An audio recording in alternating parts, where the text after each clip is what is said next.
унтаад нойроо яг нөхөж чадахгүй маа. Заримдаа ингээд 8-9 цаг унтсан ч гэсэн өдөржингөө стил ядраастай байх юм аа. Тэгээд яг яах вэ? Дахиж хизээч тариад ярихгүй, дахиж хизээч тэмэн дээр санаа зовхгүй гэхдээ нэг хүлээ алдна. Зэвүүн асуултаа тий. Нэг сайборг хүлтэй хүмүүсийг хараад бас дарахдаг ч юм уу кул юм шиг санагдсан үе бас байсан л та тий. Гэрэл одоо чинь би нэг удаа Лондон бриж дээр ингээд яг метрон дээр алхаж исэн чинь нэг юм гонжомтой залуу заяа. Нэг хүлгүү заяа. Нэг нүдгүү бас яг далайн дээрэмж шиг. Үсмэц засалт бол зүгээр тасарсан заяа. Тэр юм таягтай гэсэн мөртлөө нурууц их гонжом нь бүр ганган заяа. Тэгснэ нэг нүд pirate patchтай заяа. Тэгснэ хөлн ингээд роботын төмрөн хөл. Роботын хөлнөөс нь эндээс нь гэрэл мэрэл ассан заяа. Тийм ганган залуу. Ямар 5-наас гоё машин харж байгаа юм шиг тийм ээ. Тийм залууг бол харж ирсэн. Тэгээ над бол би бүр ингээд бүр ингэж харж ирсэн за яг Google-ийн киноны тоглоомны ч юм уу баатар шиг кул санагдсан. Гэхдээ за сайн байцгаана уу? Би Оргил байна. Би Совдан. Өнөөдрийн лайваараа бүгдээрээ чихрийн шижинтэй гэр бүлийн амьдралын HIV маяг гэдэг сэдвээр ерөнхийдөө ярилцсан. Бие биенийхээ өөрсдийнхөө хувийн түүхээсээ хуваалцсан, туршлагаасаа хуваалцсан. Бие биенээсээ асуулт асууна. Бас та бүхний тавьсан асуултад хариулна. Тэгээд шинжлэх ухааны үндэс суурьтай мэдээлэл зөвлөгөө өгнө. Мэдээж бүх мэдээлэл зөвлөгөөнүүдийг шууд хэрэгжүүлэх албагүй, угаасаа боломжгүй. Хоёр өөрсдөө ч гэсэн бүгдийг нь хэрэгжүүлдэг бол биш. Баг багаар сурж байгаа гэсэн үг тийм ээ. Ганц нэгийг нь хэрэгжүүлэхэд л амьдрал нэмэр болох байх гэж бодож тэгээд бас мэдхэд илүүдэхгүй зүйлсийн тухай ярина. Жишээ нь чихрийн шижинг яаж урдчлан сэргийлэх вэ? Нойр гүйдэл болон ерөнхийдөө нойрны чанарыг яаж сайжруулах вэ? Жишээ нь над шиг ийм нэгдүгээр төрлийн чихрийн шижинтэй хүн өглөө өдөр оройд одоо ямар төрлийн хоол иддэг вэ? Одоо жишээ нь сувд бол тооч. Одоогийн байдлаар бол миний хувийн тооч баг хийдэг. Оо яг ч тугасаа. Тэгээд тийм учраас ерөнхийдөө миний юу иддэг гэдгийг бол энэ хүн голцоо зохицуулж шийддэг. Мэдээж хоорондоо ярилцсан. Тэгээд хамтдаа маш их хэмжээний судалгаа хийсэн. Ерөнхийдөө сүүлийн жил хагасын хугацаанд эрүүл хооллолт, чихрийн шижин чи яг юу юм бэ? Хүний цусныхаа глюкозын левелийг яаж зохицуулах ёстой юм бэ? Яаж эрүүл урт удаан амьдрах ёстой юм бэ гэх мэт талуудаар нэлээд судалгаа хийсэн байгаа. Миний хувьд бол шүү дээ анх яасан гэж. Имлэгт ингээд хөвтөжээлаа тийм ээ. Тэгсэн чинь Наталья Зуева баха нэртэй намайг хариуцж авсан Орос эмч өрөөнд орж ирж миний яг хэмжих төнүүдийг шалгах чаднаад хэлсэн. You have to do a lot of research and I mean a lot гэж хэлсэн заяа. Тэр нь тийм ээ чи бүр маш их судалгаа хийх хэрэгтэй. Маш их судалгаа хийх хэрэгтэй гэж хэлсэн. Тэгээд тэрнээс хойш тэр эмчийн зөвлөгөөгөөр би зөндөө судалгаа хийсэн ч одоо хүртэл хангалтгүй байгаа юм шиг санагдаж байгаа. Энэ бол сурах зүйл маш их байдаг юм байлаа. Тэгээд ялангуяа чихрийн шижин гэх мэт өвчин тусаагүй хүн байгаа бол эртхэн мэдэж аваад ерөнхийдөө амьдралын HIV маяг өөрийнхөө бие сэтгэл зүй мах бод организм яаж ажилтгийг илүү сайн ойлгоод авчих юм бол тусгаасаа өмнө сурсан илүү дээр зүйл гэж бодож байна тийм ээ. Тийм. Ялангуяа 2 дугаар төрлийн чихрийн шижин 100% эдгэж болдог. Тэгээд эдгээс гадна 100% хүрэхгүй байх боломж бас байдаг. Урьдчилан сэргийлэх боломж байдаг. Тэрний талаар бид дэлгэрэнгүй ярина. Тийм. Тэгээд бас нэг зүйл нь гэх юм бол би бол одоо жишээ нь манай гэр бүл дотор за манай аав тэгээд манай аав ээжийн талаас аль талаас нь манай аавга нагц гэх мэт. Тэгээд манай эмээ өвгөөс эхлүүлээд ерөнхийдөө 2 дугаар төрлийн чихрийн шижин бол байдаг. Чиний хувьд ч гэсэн танай аав тэгээд танай дүү гэх мэт бас 2 дугаар төрлийн чихрийн шижинтэй хүмүүс бас байдаг. Тэгэхээр гэр бүл дотор бол ерөнхийдөө чихрийн шижин зөндөө явагдаж байдаг. Миний хувьд би ганцаархнаа 1-р төрлийн чихрийн шижинтэй. Би баг хамаатан садан найз нөхөд дотроос бол өөрөөсөө өөр 1-р төрлийн чихрийн шижинтэй хүн танихгүй. Энэ бол маш ховор. Тэгээд энэний тухайд цааш нь бас дэлгэрэнгүй ярилцсан. Ямар хоол иддэг вэ? Яг ямар хоол идвэл зүгээр вэ? Ямар хоол идвэл аюултай вэ? Тэр талаар бас ярилцах нь байна тийм үү? Чи ярих уу? Хоёулаа тус тустай юм бэлдсэн байгаа. За би болохоор нойрны тал дээр бас илүү голцоо бэлдэж ярихаар шийдсэн байгаа. Яг л энэ бас маш чухал учраас. Тэг жишээ нь нэг юм асуулт орж ирсэн байгаа байхгүй. Унтаад нойроо яг нөхөж чадахгүй маа. Заримдаа ингээд 8-9 цаг унтсан ч гэсэн өдөржингөө стил ядраастай байх юм аа. Тэгээд яг яах вэ? Утсаа орой харахгүй байж үзлээ. Кофего оройдоо уухгүй байж ингээд гих мэт аргуудыг хэрэгжилж үзлээ. Тэгсэн мөртлөө нойрны асуудал байна гэсэн тийм жишээ нь комент орж ирсэн. Тэр комментэнд зориулаад энэ нь чихрийн шижинтэй болон ерөнхий эрүүл мэндтэй бас шууд холбоотой учраас эхлээд энэнд бас ингээ хариулаад дараа нь энэ ингээ бүх зүйлд нөлөөлөх байх гэж бодож байна. За эхлээд бүгдээрээ нойр гэдгийг ойлгоцгоё. Нойр гэдэг түүхийг ойлгоё. Хүн өглөө сэрээд орой унт хүртэл хүний биеийн дотор юу болдог тухай ярилцъя. Тэгэхээр аденосин гэж бодис молекул гэсэн үг. Тэгэхээр энэ нь бидний биед сэрүүн байх хугацаанд цаг болгон ихсэж идэг зүйл. Хэрвээ бид нар дутуу нойртой сэрх юм бол аденосин аль хэдийн их байна. Гүн бүтэн нойроо авч чадаад сэрх юм бол аденосин аль болох бага байхгүй болсон байх хэвээр. Тэгээд аденосингүүгээр сэрэх хэрэгтэй гэсэн үг. Тэгээд сэрүүн байх хугацаанд бидний аденосин бага багаар нэмэгдсээр байгаад яг орой унтах төгөхөд хамгийн их хэмжээний аденосын build up хийгээд буюу ихсээд одоо тэр цуглараад бөөгнөрөөд тэгээд тэр нь аденосын ресептор гэж байдаг. A1, A2A гэдээ бас нарийн одоо ярих юм бол тэр ресептор буюу хүлээн авагчид гэсэн үг. Аденосын гэдэг молекулыг хүлээн авагчид. Тэр хүлээн авагч руу аденосин орох юм бол бид нар нөгөө нэг толгой ингээд дахиад ийм болчдөг тийм ээ. Ингээд нүд анилдаад бүр ингээд сэрийч гэсэн сэрч чадахгүй ингээд ийм болчдөг гэсэн. Тэгвэл нойр хүрэгдэг гормон. Тийм, нойр хүрэгдэг гормон. Sleep pressure гэж зүйлийг өгдөг. Одоо нойрны дарамт гэх юм одоо тийм зүйлийг хүнд өгдөг гэсэн үг. Тэгэхээр энэ аденосин гэж гормон тийм учиртай гормон. Энэ нь юутай холбогддог вэ гэхээр кофетэй холбогддог. Кофеинтай. Кофеин яадаг вэ гэхээр аденосины тэр ресептор буюу хүлээн авагчийг нь бөглөдөг, блоклдог бодис гэсэн үг. Кофеин бол. Тэгэхээр одоо жишээ нь аденосин цугларлаа, ингээд ялгарлаа. Бид нар сэрүүн байгаа нөхцөл аденосин цаг-цагаар ингээд улам их ялгараал байна. Гэтэл тэр нь цаашаага мэдээлэлээ дамжуулж унтах дохиог нь өгөх тэр ресептор хүлээн авагч руу аденосин орж чадахгүй кофеин бөглөжнө гэсэн үг. Одоо машины паркингаар ярих юм бол аденосин гэдэг машин парклах гэсэн чинь кофеин гэдэг машин орж ирээд төрүүлээд парклчихж байна гэсэн үг. Тийм учраас кофеиныгаа одоо жишээ нь өдрийн 3 цагаас ч юм уу 2 цагаас ч юм уу за бүрж чадахгүй бол оройн 5 цагаас өмнө ч юм уу тий. Унтахаасаа чадвал дор хаяж 12 цагаас өмнө ч юм уу.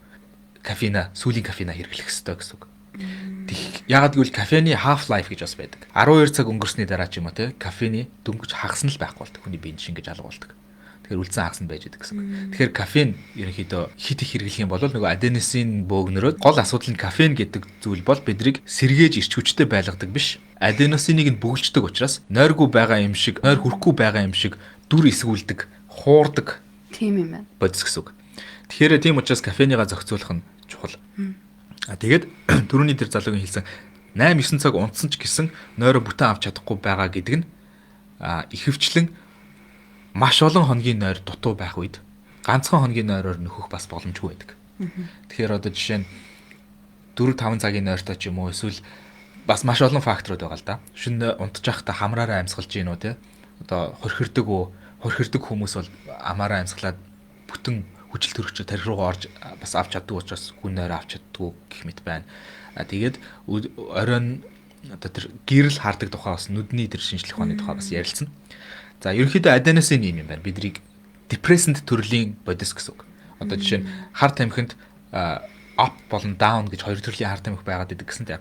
Одоо жишээ нь кокаин, метамфетамин бидэнд энерги өгдөг бол морфин юу гэдгийг тиймэрхүү төрлийн хар тамхи эсвэл одоо бодис драг бидрийг депрессант болгодог буюу унтраадаг. Тархийг асаадаг эсвэл унтраадаг гэж хоёр төрлөө. Аденосин маань биений байглаасаа ялгардаг унтраадаг төрлийн бодис сан гэсэн үг. За тэгээд энэ нь хэрвээ та хангалттай нойр авчдах юм бол аденосин чинь шингэнэ гэсэн үг. Аденосиныг багасгах ганцхан арга байдаг, тэр нь унтах. Кофеинаар аденосин багасгах гэсэн үг биш. Кофеин бөглөрсөн учраас аденосин ихсэлэн. Кофеин сүлдээ одоо үйлчлэгэнд дуусахад маш их хэмжээний аденосин цугларсан учраас бүр краш хийж унана гэсэн үг. Тэгэхээр унтж ижил аденосина багасгах боломжтой. Тэгээд нойроо дутуу аваад яваадах юм бол аденосин багасахгүй өдөржин нөгөө нэг build up хийсэн цугларсан бөөгнөрсөн аденосинтэй явж байгаа хүн чинь ингээд байнгын нойрмог явж байна л гэсэн үг. Тийм ээ тэрийг нөхөж унтж иж ерөнхийдөө арилгадаг тийм байц. За энийг цааш нь тайлбарлахын тулд циркадийн химнэл буюу circadian rhythm гэж зүйлийг бид нар маш сайн ойлгох хэрэгтэй байдаг. Circadian чинь харин ярьж байгаа хооронд комментоо бас уншиж болно шүү. Circadian rhythm гэдэг нь ерөнхийдөө circadian гэдэг нь одоо circ гэдэг үгнээс буюу circle гэдэг үгнээс гаралтай тийм ээ. Тойрог.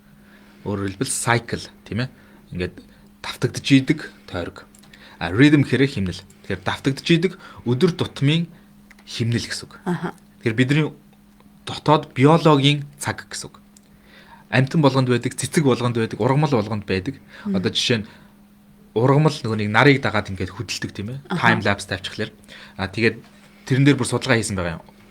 Нар байхгүй харанхуй хайрцаг дотор ургамал тавиад нөгөө нэг шөнийн гэрлэр хардаг камер дотор нь тавиад ургамлыг судлахад стил нараа дагаж хөдөлж ийн гэсэн үг. Тэгэхээр амьтан дотор хүртэл circadian rhythm буюу тэр циркадийн химнэл биологийн цаг байдаг. Бидний бие дотор бас биологийн цаг байдаг нь нэг онцлогтой. Тэр нь өдөрт 24 цаг болдог ч гэсэн бидний доторх циркадийн ритм нь 24-өөс их байдаг. 24 цаг 30 минут ч юм уу 25 цаг байдаг. Тэгэхээр одоо бид нар ямар ч нар үзэхгүйгээр хав харанхуй өрөөнд юм уу эсвэл яг нэг тогтмол гэрэлтэй өдөр өрөөнд гацаад одоо нөгөө нэг шоронд ч юм уу те ингээд хоригдох юм бол өдөр ирэх тусам бид нар химнэлээ бодит байдалтай зөрнө гэсэн үг. Одоо жишээ нь 10 хоног өнгөрөхөд магадгүй 10 цагаар зөрчсөн байх нь. Тэгэхээр бид нар нүг тэр solitary confinement буюу нөгөө шоронд ганцаарнгийн хордог энэ төр эсвэл гал зүгийн эмнэлэгтч байт юм уу ганцаарнгийн хүмүүсийг хорчихлоор гал зурчихдаг. Тэр нь бас тэрнтэй бас холбоотой. Hallucinate хийгээд ухаан санаа орж гарч бас тийм болдог. Тэгэхээр энэ нартай холбоотой, гэрэлтэй холбоотой. Тэгэхээр өглөө бид нар сэрхээрээ яадаг байх нь. Түрүүн хэлсэн. Аденосын сэрснээс хойш нэмэгцээр хагаад бөөгнөрхөөрөө нойроо дийлхий болоод унтдаг. Харин өглөө сэрэхэд бидний бөөрийн дээр байдаг одоо pineal gland шүү. Бөөрийн дээр байдаг adrenal gland гэж байна. Адреналин ялгаруулдаг гланд буюу бочирхай гэсэн үг. Тэгэхээр adrenal gland бөөрийн дээрээс бид нар лүү хоёр төрлийн гормон өглөөдөө шахна. Нэг нь кортизол, нөгөөх нь epinephrine буюу адреналин гэсэн үг. Norepinephrine, epinephrine, adrenaline гэх бүгдээрээ нэг гормон. Тэгвэл надад нэг асуулт байна. Кортизол гэдэг чинь стрессний гормон гэдэг үстэй. Тэгээ өглөө сэрэнгүүт тэрийг чахт юм. Тий. Тэгэхээр кортизол гэдэг нь энэ бүх гормонууд хүний биед байх ёстой гормонууд тийм ээ. Яадаг гормон вэ гэхээр кортизол бидний энергийн зарцуулалтыг ихсэгдэг. Одоо стрессний даавар гэж ойлгож болно. Тэгэхээр бид нар одоо цус руу илүү сахар шахна. Тийм ээ.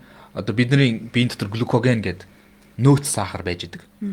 Тэгэхээр тийм учраас өглөөс ирэхэд одоо жишээ над шиг ийм CGM буюу constant glucose meter гэдэг глюкозоо тогтмол хэмжиж идэг ийм төхөөрөмжтэй хүн бол одоо харна өглөөдөө юм идээгүй байхад чинь сахар ихсчдэг. Ягаад гэвэл глюкоген гэдэг нөөц сахарыгаа чихрийгээ өглөөдөө нөгөө нэг өглөө босч өдрийгөө зохицуулах энергийг хүн өөрөө өгж гинэ гэсэн өөртөө нөөц энерги. Тэгээд тэрийг ажилуулахад нэмэр болдог зүйл нь кортизол буюу стрессний гормон бидний бас адреналин буюу одоо эпинефрин энэ нь зүрхний цохилтыг хурдсгана булчин руу цусан хангамж ихсгэн булчин гэлөө чангална тэгээд өглөөдөө бэлтэж гинэ гэсэн. Тэгээд өглөө ингээс ирээд кортизол адреналин хоёр ялгарлаа өглөөс ирлээ ингээд бидний нөгөө circadian химнэл маань эхэлж гинэ гэсэн. Circadian химнэл эхэллээ тэрнээс 12-оос 14 цагийн дараа биднэрт мелатонин ялгарч эхэлнэ. Мелатонин гэдэг нь бас circadian одоо энэ химнэлийг зохицуулдаг бидний pineal gland гэж одоо энэ тархины төвд байдаг. Pineal гэдэг үгийг нь задлах юм бол монголоор нарс булчирхай гэдэг. Яагаад тэгж нэрлэдэг вэ гэхээр pine гэдэг үг байна тийм боргоцоо. Боргоцоо булчирхай гэсэн үг. Тэгж харагддаг. Тэгэхээр нарс модноос боргоцоо оргодог. Тэгэхээр тэгж харагддаг болохоор тэгж нэрлсэн юм шиг байна. Pineal gland боргоцоо булчирхай. Эннээс бидний мелатонин ялгарна. Мелатонин гэдэг нь одоо нөгөө нэг хүмүүсийн мэддэг нойрны юм. Хүмүүс унтах болохоор мелатонин уудаг. Нойрны юм уун гэдэг нь мелатонин ууж гэсэн үг. Мелатонин яадаг вэ гэхээр доторх циркадийн химнэл гэд байгаа биений тэр сэрүүн байх хэвээр унтах байх хэвээр гэдэг тэр дохиог зохицуулж гинэ гэсэн үг. Тэгэхээр мелатонин ялгархаар яах вэ? Аденосин ихснэ гэсэн үг. Нөгөө нэг нойр хүрэгдэг гормон ихснэ гэсэн үг. Мелатонин өөрөө бол бидний ингээд ингэдэг биш. Одоо жишээ нь кофеин уугаад аденосин хангалттай бөглөрсөн байгаа үед мелатонин уусан ч гэсэн толгой тохихгүй гэсэн үг. Хэрвээ кофеин зөв үйлчилсэн бол. Харин аденосин толгой тохиулна гэсэн үг. Нойр хүргэнэ гэсэн үг. Энийг цагийг нь ингэж химнэлийг нь тааруулдаг зүйл нь мелатонин гэсэн үг. За тэгээд энэ цаашаага юутай холбогддог вэ гэвэл бид нар гэрэл ба нүд хоёрын харилцаа маш чухал. Тэгэхээр бидний нүдэн дотор retinal ganglion cell гэж байдаг. За энийг монголоор орчуулах юм бол торлог бүрхөвчийн эсвэл торлог бүрхүүлийн нүдний зангилааны эс гэж ойлгож байна. Тэгэхдээ зангилааны эс гэхээр бас яг нарийн тайлбарлахгүй. Ganglion cell гэдэг нь одоо бид нар өмнө миний видеон дээр ярьж исэн бидний тархины одоо энэ гүнд байдаг нөгөө нэг тархийг сонгон шиг давхаргуудаар үзэх юм бол хамгийн гүнд нь байдаг. Нөгөө нэг туршлуудыг үүсгдэг, автоматжуулдаг. Бидний далд ухамсар гэсэн үг. Одоо цаад автоматжсан систем гэсэн үг. Бидний одоо нүдэрээ хараад юу процесс хийж байгаа, амьсгалж байгаа тэр болгон шийдвэр биш, автоматжсан далд ухамсарын үйл явц тийм ээ. Яг тэрэн шиг ганглион гэдэг нь ерөөсөхдөө далд ухамсарын үйл явц гэсэн үг. Автоматжсан үйл явц гэсэн үг. Тэгэхээр retinal нүдний гэрлэн бүрхүүлийн торлог бүрхөвчний тэр эс байдаг. Энэ нүдний яг доор хэсэгт байдаг. Яагаад доор хэсэгт байдаг вэ гэхээр дээрээс нарны гэрэл орж авахд тэрийг хүлээж авах тийм эс байдаг. Тэгээд энэ эс нь нэг онцлог нь өглөөдөө хамгийн мэдрэмтгий биш байдаг. Sensitivity нь хамгийн бага байдаг гэсэн өглөөдөө. Тийм учраас тэгээд энэ эсийг өдөөж нөгөө нэг кортизол, мелатониныг нь ихсгэж тэр циркадиан химнэлийг нь тааруулах гол одоо хүчин зүйл нь нарны гэрэл. Нарны гэрэл дотроо мандах нарны гэрэл. Зөвхөн мандах нарны гэрлээс ялгардаг хэдэн онцлог байна. Нэг нь цэнхэр шар гэрлийн харьцаа. Яг зөвхөн мандах нарны гэрлэнээс гардаг тийм харьцаа байдаг.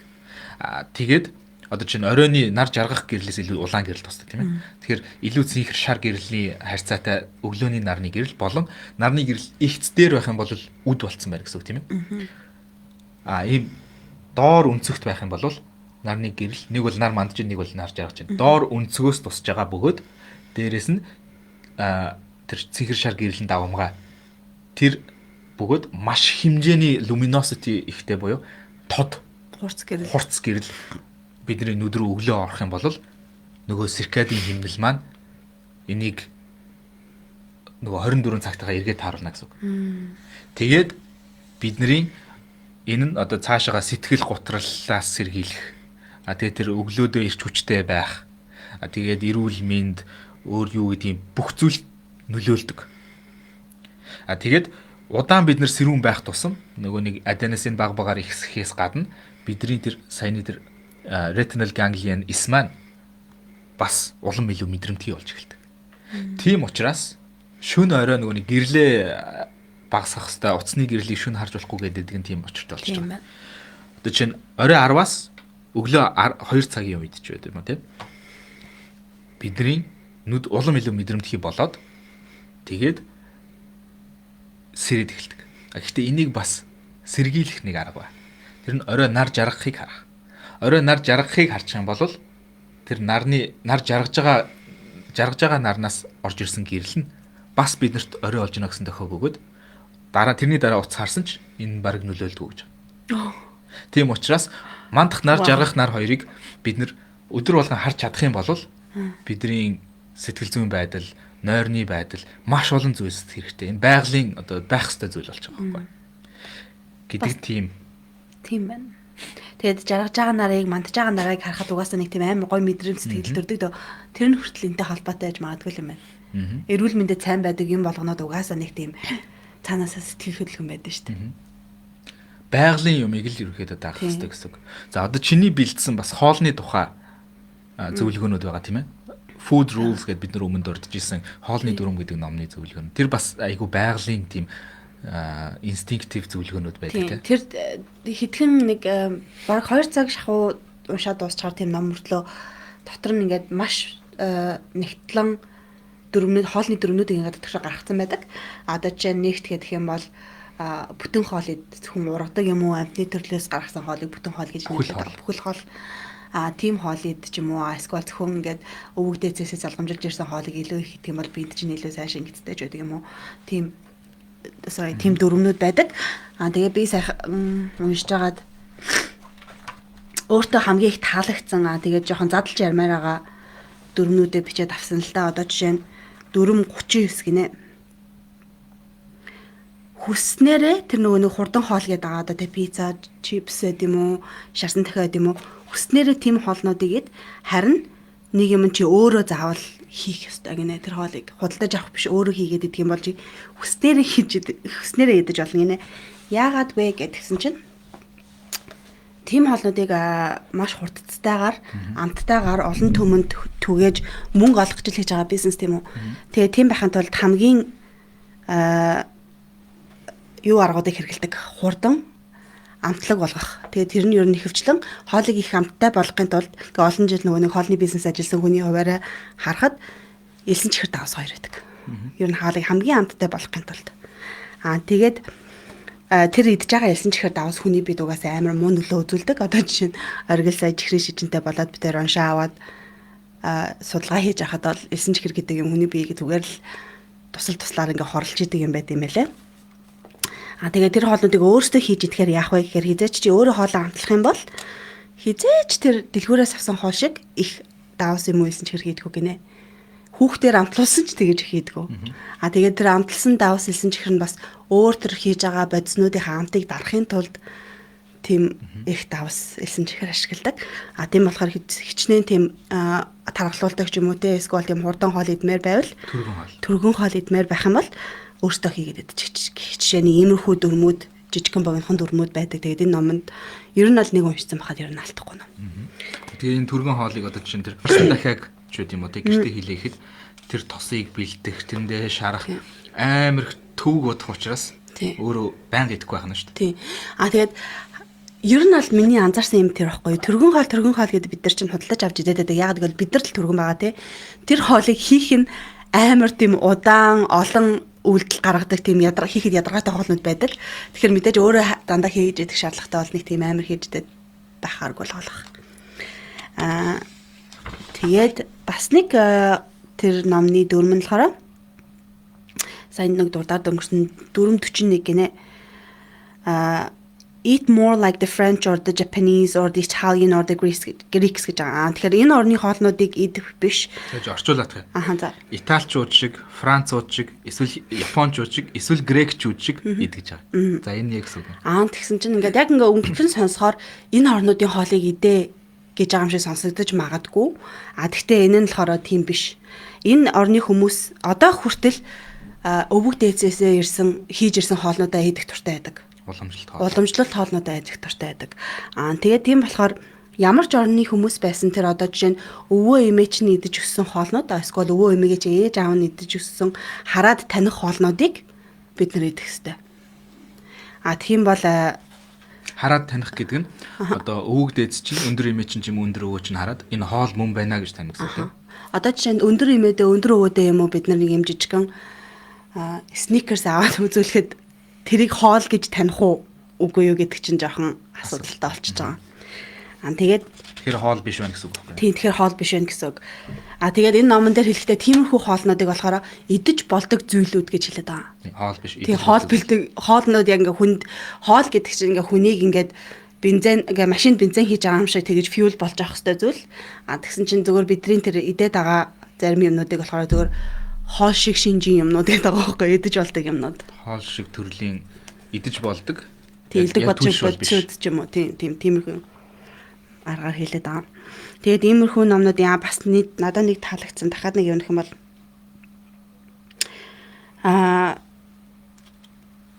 eat foods that have been pre-digested by bacteria or fungus. Энэ нь болохоор бактери юм уу мөөгөнцөр аль хэдийн идэгдсэн хоол гэж байгаа. Одоо тэр нь болохоор кимчи тийм боловсруулагдсан хоол. Тэр нь кимчи, ааруул, тараг одоо нөгөө нэг тэгэж бэлэн болохын тулд бактериар юм уу, бактериар үржигдсэн юм уу, эсвэл фангус идэгдсэн хоолнууд гэж. Одоо нэгдсэндээ пробиотик гэсэн үг байна. Тийм пробиотик. Одоо чи тараг мараг тийм хөрөнгөөр хийсэн талах хүртэл орд юм байлээ. Энэ сайн хоолнуудын донд. Сонирхолтой яагаад гэвэл ер нь талахыг айгүйх таргалуулдаг гэдэргээл байгаа шүү дээ. Тэгсэн чинь талах гэдэг юм чинь дотор мангаруулсан төрөл байгаа байхгүй юу? Одоо тэр нөгөө нэг хөрөнгөөр хийсэн талах, эсвэл эсгүүрээр хийсэн талах эдэргээд янз янзын төрлүүд байгаа. Тэгээ эсгүүрээр хийсэн талханд нь ихэвчлэн бид нар сахар айгүйх нэмэх болдог. Яагаад гэвэл тэр нөгөө нэг эсгүүргээд байгаа юм сахараар хооллдог болохоор тэр нөгөө эсгэх байдлыг нь хурдцахын тулд талхандаа сахар хийх юм бол илүү тийм гой хөвсгөр цагаан тийм талх болдог. Одоо өөрөөр хэлбэл тэр талхны дороож буюу бактери нь тэр сахарыг гялс идээд хурдан өснө гэсэн үг. Хурдан өснө гэсэн үг байхгүй юу? Угаасаа нөгөө талхыг тэгэж хийдэг. Тэр одоо хөрөнгөөр хийсэн талах гэдэг байгаа нь болохоор тэгэж гаднаас тэгэж бактери олж ирүүлэхгүйгээр аль хэдийн ингээ хөрөнгөөр тараг хийдэг шиг яг талхыг бас тэгэж хөрөнгөөр хийж өгөлт юм байлээ. Биний хэд одоо хийх гэж уралдсан амар хэцүү юм байлээ. Айгүйх цаг орд юм байлээ. Амар их цаг ордог, амар их төвчээр шаарддаг. Тэгээд нэг юм буруу хийх юм бол тэгээ болохгүй ч тийм ээ. Би бүр нилээ одоо хийж үзээ тэгээд бүр одоогоор буугаад өгсөн байгаа. Тэгээд тиймэрхүү урд нь бактерианд идэгцэн сквал тийм нөгөө ингээд хөгжирсэн чиз мизнүүд ингээд Франц хүмүүс амар хийдэг дээ тий. Тэд чинь одоо нөгөө ингээд ашигтай бактериуд үүсгэсэн хоол. Тэгээ бид нар тэр ашигтай бактери нэгдэхээр бид нар бас тийм ашигтай бактери гэсэн төр үүсдэг юм гинэ. Тэгээ тиймэрхүү хоолыг ер нь бол жоохонор ч гэсэн. Тэгээд бид нар ч нөгөө бидний идэг аруул маруул тараг мараг гэдэг тиймэрхүү эсэглэн маягийн цагаан идэ чинь бүгдээрээ тийм байдаг юм байна ер нь. Энэ номноос надад аягүй туссан нэг ингээд мартагддаггүй. Тэгээ нэг тийм амьдралд хэрэгжүүлэхэд хэрэгтэй нэг тийм зөвлөгөөг нь би одоо хэлмээр санагдчихлаа. Тэр нь болохоор одоо тэр саяны тэр өндөр имэж нь хоолыг хараад тэр хоол гэж таних уу гэдэгтэй холбоотой бас нэг зөвлөгөө нь байсан. Чи өөрөө тэр хоолыгоо хараад юунаас үүссэн гэдгийг нь төсөөлж чадах уу гэдэг зөвлөгөө байсан. Тэгсэн. Одоо жишээ нь гэх юм бол юу гэдгийг эрзэн жихрийг би хараад за энэ яг юу байжгаад эрзэн жихэр болж хөрсөн бэ гэдгийг би бол төсөөлж чадахгүй. Яг мэрэгжлийн тоогооч хүмүүс л төсөөлж чаддаг гэж магадгүй. Гэхдээ жирийн над шиг хүн тэ тэрийг за яг энэ яг юу байжгаад ийм эрзэн жихэр болоод хөрчваа гэдгийг би бол төсөөлж чадахгүй. Тэр процесс нь өөрөлдвөл хит одоо хими юм уу одоо үйлдвэрийн аргаар боловсрсан байна гэсэн утгатай болчих жоох байхгүй. Тэрний оронд жишээ нь за зүгээр нэг жимс аваад идэхэд те зүгээр нэг альмиг барьж байгаа бол би модноос унсан байна гэж шууд төсөөлж чадж байгаа байхгүй. За наад зах нь гурилыг ч юм уу зохих хэмжээнд би төсөөлж чадаад байгаа. За буудаа яалаа тэрийг ингээд үрлээ, нухлаа, боо юм боллоо. Тэгтээ яг бас сайн 100% мэдэхгүй шүү дээ. За өөр одоо жишээ нь юу вэ тийм за махыг бол те төсөөлөхөд амархан байхгүй. Амтан байлаа, гаргалаа, төслээ, мах. Тэр ийм яг юунаас үүссэн анхны их үүсвэрийг нь төсөөлж чаддаг хоолоо идэх гэсэн зөвлөгөө байсан тий. Тий. Одоо тэгэхэд би яг нэг сая ярьлаа та эрзэнэн чихэргээд гарал үүснэ болохоор одоо нэг амтны бид нар юу идэг дээ зарцаамал хийдэг дээ стужим. Тэр чинь нэр нь адилхан принцип байхгүй юу? Gelatin. Тэгээд ясыг ингээд маш удаан хэмжээгээр чансаар агаад тэр коллаген гэдэг юм чинь гаргаж ирээд бид нар тэгээд стужин хийгээд идчихэж байгаа шүү дээ. Эрзэнэн чихэр чинь болохоор тэр коллаген гэдэг юм гаргаад авсан мөртлөө махтай хамт ирдэг өөр бусад ашигтай юмнуудыг бүгдийг гаргаа хийчих. Тэгээд дээрэс нь бахан өнгө чихэр харин тийм нэмээд тэгээд ингээд амар олон төрлийн тийм асиднууд нэмээд чихэр болгоод хайж байгаа болохоос тэр принцип нь бол ер нь бол айгүй адилхан байхгүй. Зарчмын хувьд тийм зарчмыг ашигласан ч гэсэн яг тэр өөр тэр ямар буудаг орвол одоо чинь тэр буудаг нь хаанаас гарсан би төсөөлж чадахгүй. Харин тийм шүү дээ. Тэгээд өөр юу вэ гинтэй ер нь зөндөө юм бид төсөөлж чадахгүй. Яг 100% төсөөлж чадахгүй л гэсэн үг байхгүй. Тэр одоо нөгөө эсэглэн болохын тулд одоо юу вэ тий. Юу хийдгийг яад мэдэхгүй байхгүй юу. Тийм учраас аюултай гэсэн үг. Өөр одоо жишээ нь бас нэг зөвлөгөө нь надад айгүй таалагдсан бас санахад амархан нэг зөвлөгөө нь. Тэр орцыг нь хараад эхний 3 зүйл нь хуулаараа угаасаа тийм байт юм байна л та тий. Хамгийн их орсон орц нь ихэнхийг нь бүтээж байгаа тэр орц нь эхний 3 жигсаалтанд байт юм байна л та. Тэрэн дотор жишээ нь сахар гэсэн чихэр гэсэн нэр байх юм бол ихэнх нь чихрээ гэсэн үг. Тийм учраас аюултай гэдэг. Тэгээд ерөнхийдөө чихэр гэдэг чи юу зэрэг бас сайхан ярьсан тий. Элсэн чихэр гэдэг чинь кристалл. Тийм. Энэ бол хар тамхи. Тийм. Одоо жишээ нь тэр Breaking Bad гэдэг кинон дээр байдаг нөгөө метамфетамин мөс чинь бас кристалл байдаг. Одоо энэ хүмүүсийн ярьдаг ecstasy гэдэг MDMA гэдэг чинь бас кристалл байдаг. Илсэн чихэр чинь бас кристалл. Тэгэхээр бид нар кристаллыг ер нь идэх нь тэ ёстой юм уу үгүй юм уу? За одоо чинь давс чинь бас кристалл. Гэхдээ бид нар давсыг хэр их хэмжээгээр иддэг вүлээ? Хэтрүүлж болохгүй одоо чинь нас биед хүрсэн эрэгтэй хүн 7 г гэлээ дээ өдөрт. Эмэгтэй хүн 5 г ч гэлээ тэр хайцаа. Максимум тавиа байхгүй. Тэрнээс илүү хэтрэх юм бол аюул учирдаг. Яг тэрнтэй адилхан энэ кристаллыг бид нар их хэмжээгээр идэж гинэ гэдэг нь маш аюултай болчихж байгаа байхгүй. Би бол өөрийгөө элсэн чихрийн донтолтой гэдэг хүлээмж суурьсан. Тэгээ тэрийг хаях гад амар удаан удаж байгаа хүн л дээ. Тэгээд нэг амар тийм их порцоор идэх хүмүүртлөө буруу хоолой би амар идэх дуртай байдаг. Одоо жишээ нь заримдаа орой ол идэхгүйгээр зүгээр нэг 2 зэсэн торт идчихдэг ч юм уу те. Нэг тиймэрхүү муудалчлаад амар их байсан. Тэгээд тэр ийм хэн жижиг юм дотор маш хэмжээний калори. Амар хэмжээний калори байдаг. Тэгээд яг калорио тоолж үрдэн мэддэггүй байхдаа би өөрөөгөө нэг амар их иддэггүй штэ. Яагаад тааглаад байт юм болоо гэж бодоод яваад байдаг байсан чинь яг калори тоолоод ихэлсэн чинь Зүгээр ингээд өглөө өөртөө 2 өндөг шараад 2 цэм талхтай идчихэн хооронд чинь ингээд нэг жишээ капкейк ч юм уу идчихдэг те нөгөө маффнуудад иддэг та. Тэгээд тэгсэн мөртлөө ингээд хэмжээг нь харахад тэр 2 шиг өндөг 2 шиг талхай амар их харагдаж байгаа мөртлөө тэр маффнд чинь бараг 3 дахин илүү илсэн чихрэг байгаа байхгүй юу? Тэр карбохайдрат гэдэг байгаа шүү дээ. Биенд ороод угаасаа нүүрс ус ингээд нүүрс ус чинь хувраад илсэн чихэр болж байгаа. Тим сонголтуудыг айгүй буруу хийдэг байсан. Тэгээд тэрнээсээ болоод онтолд үүссэн. Одоо тэгээд тэрнтэй тулалдаад нэлээд олон жил болж байна. Тэгээд ингээд хоол судлах болгонд зүгээр ингээд ингмэр санагдаж байгаа юм чи. Үнэнд амар буруу сонголтуудыг бид нар өөрсдөө мэдгүйгээр хийдэг байсан байгаа байхгүй юу? Гэхдээ энэ нь нөгөө нэг тэр том одоо индустрийн те хоолны том угаалгацсан байгаа индустри явж байгаа. Түрүүний хэлдэг шиг миний юм дандаа ярьдаг шиг утсыг ингээд ухах нь $1 триллион компаниуд хамгийн шилдэг эрдэмтдийг авчирч таныг донтуулах тал дээр ажиллаж байгаа. Тэгэхээр тэрний эсрэг тэмцэнэ гэдэг бол амаргүй. Яг тэрнтэй адилхан одоо энэ элсэн чихрийн хар тамхины индустри чинь таныг донтуулахын төлөө бүх зүйлээ дайчилж ажиллаж байгаа. Тийм учраас бас энийг эхлээд ойлгоно гэдэг нь маш том алхам. Тэгээд чи хоёрын хоёулынгийнх нь сураад байгаа. Миний арай илүү чаддаг зүйл нь гэвэл тэр элсэн чихрийг идчихэнгууд sugar глюкозны хэмжээ чинь дээшээ буудаад дараа нь буцаад унахдаа craving буюу дахиад нөгөө нэг элсэн чихрийг хүсдэг. Яг л нөгөө хар тамхины зарчим, донтолтын тэр зарчим. Тэгээд дахиад элсэн чихрийг хүсдэг. Тэрийгээ би одоо жишээ нь чамаас арай ээртчих юм уу ойлгож сураад тэгээд дараагийн тэр элсэн чихэр нэгдэг одоо үедээ твчиж арай илүү сайн чаддаг ч юм уу. Тэрийг чи одоо жишээ нь баг багаар сурж байгаа тийм ээ. Тэгээд нэг ихэвчлэн одоо туршлаганаас харахад 1-2 хоног, 2-3 хоног ч юм уу за өсрээд 3 хоног. Магадгүй дөрөж 2 хоног. Тэр элсэн чихэртэй, илүүдл элсэн чихэртэй тийм бичээн талах юу гэдгийг чихэр, чихлаад тиймэрхүү юм идэхгүй 2-3 хонцод ихэвчлэн ахиж тэгж нүг craving байж дараагийн хүчээр ихээр идэхийг хүсгээ болждаг. Тэгдэг.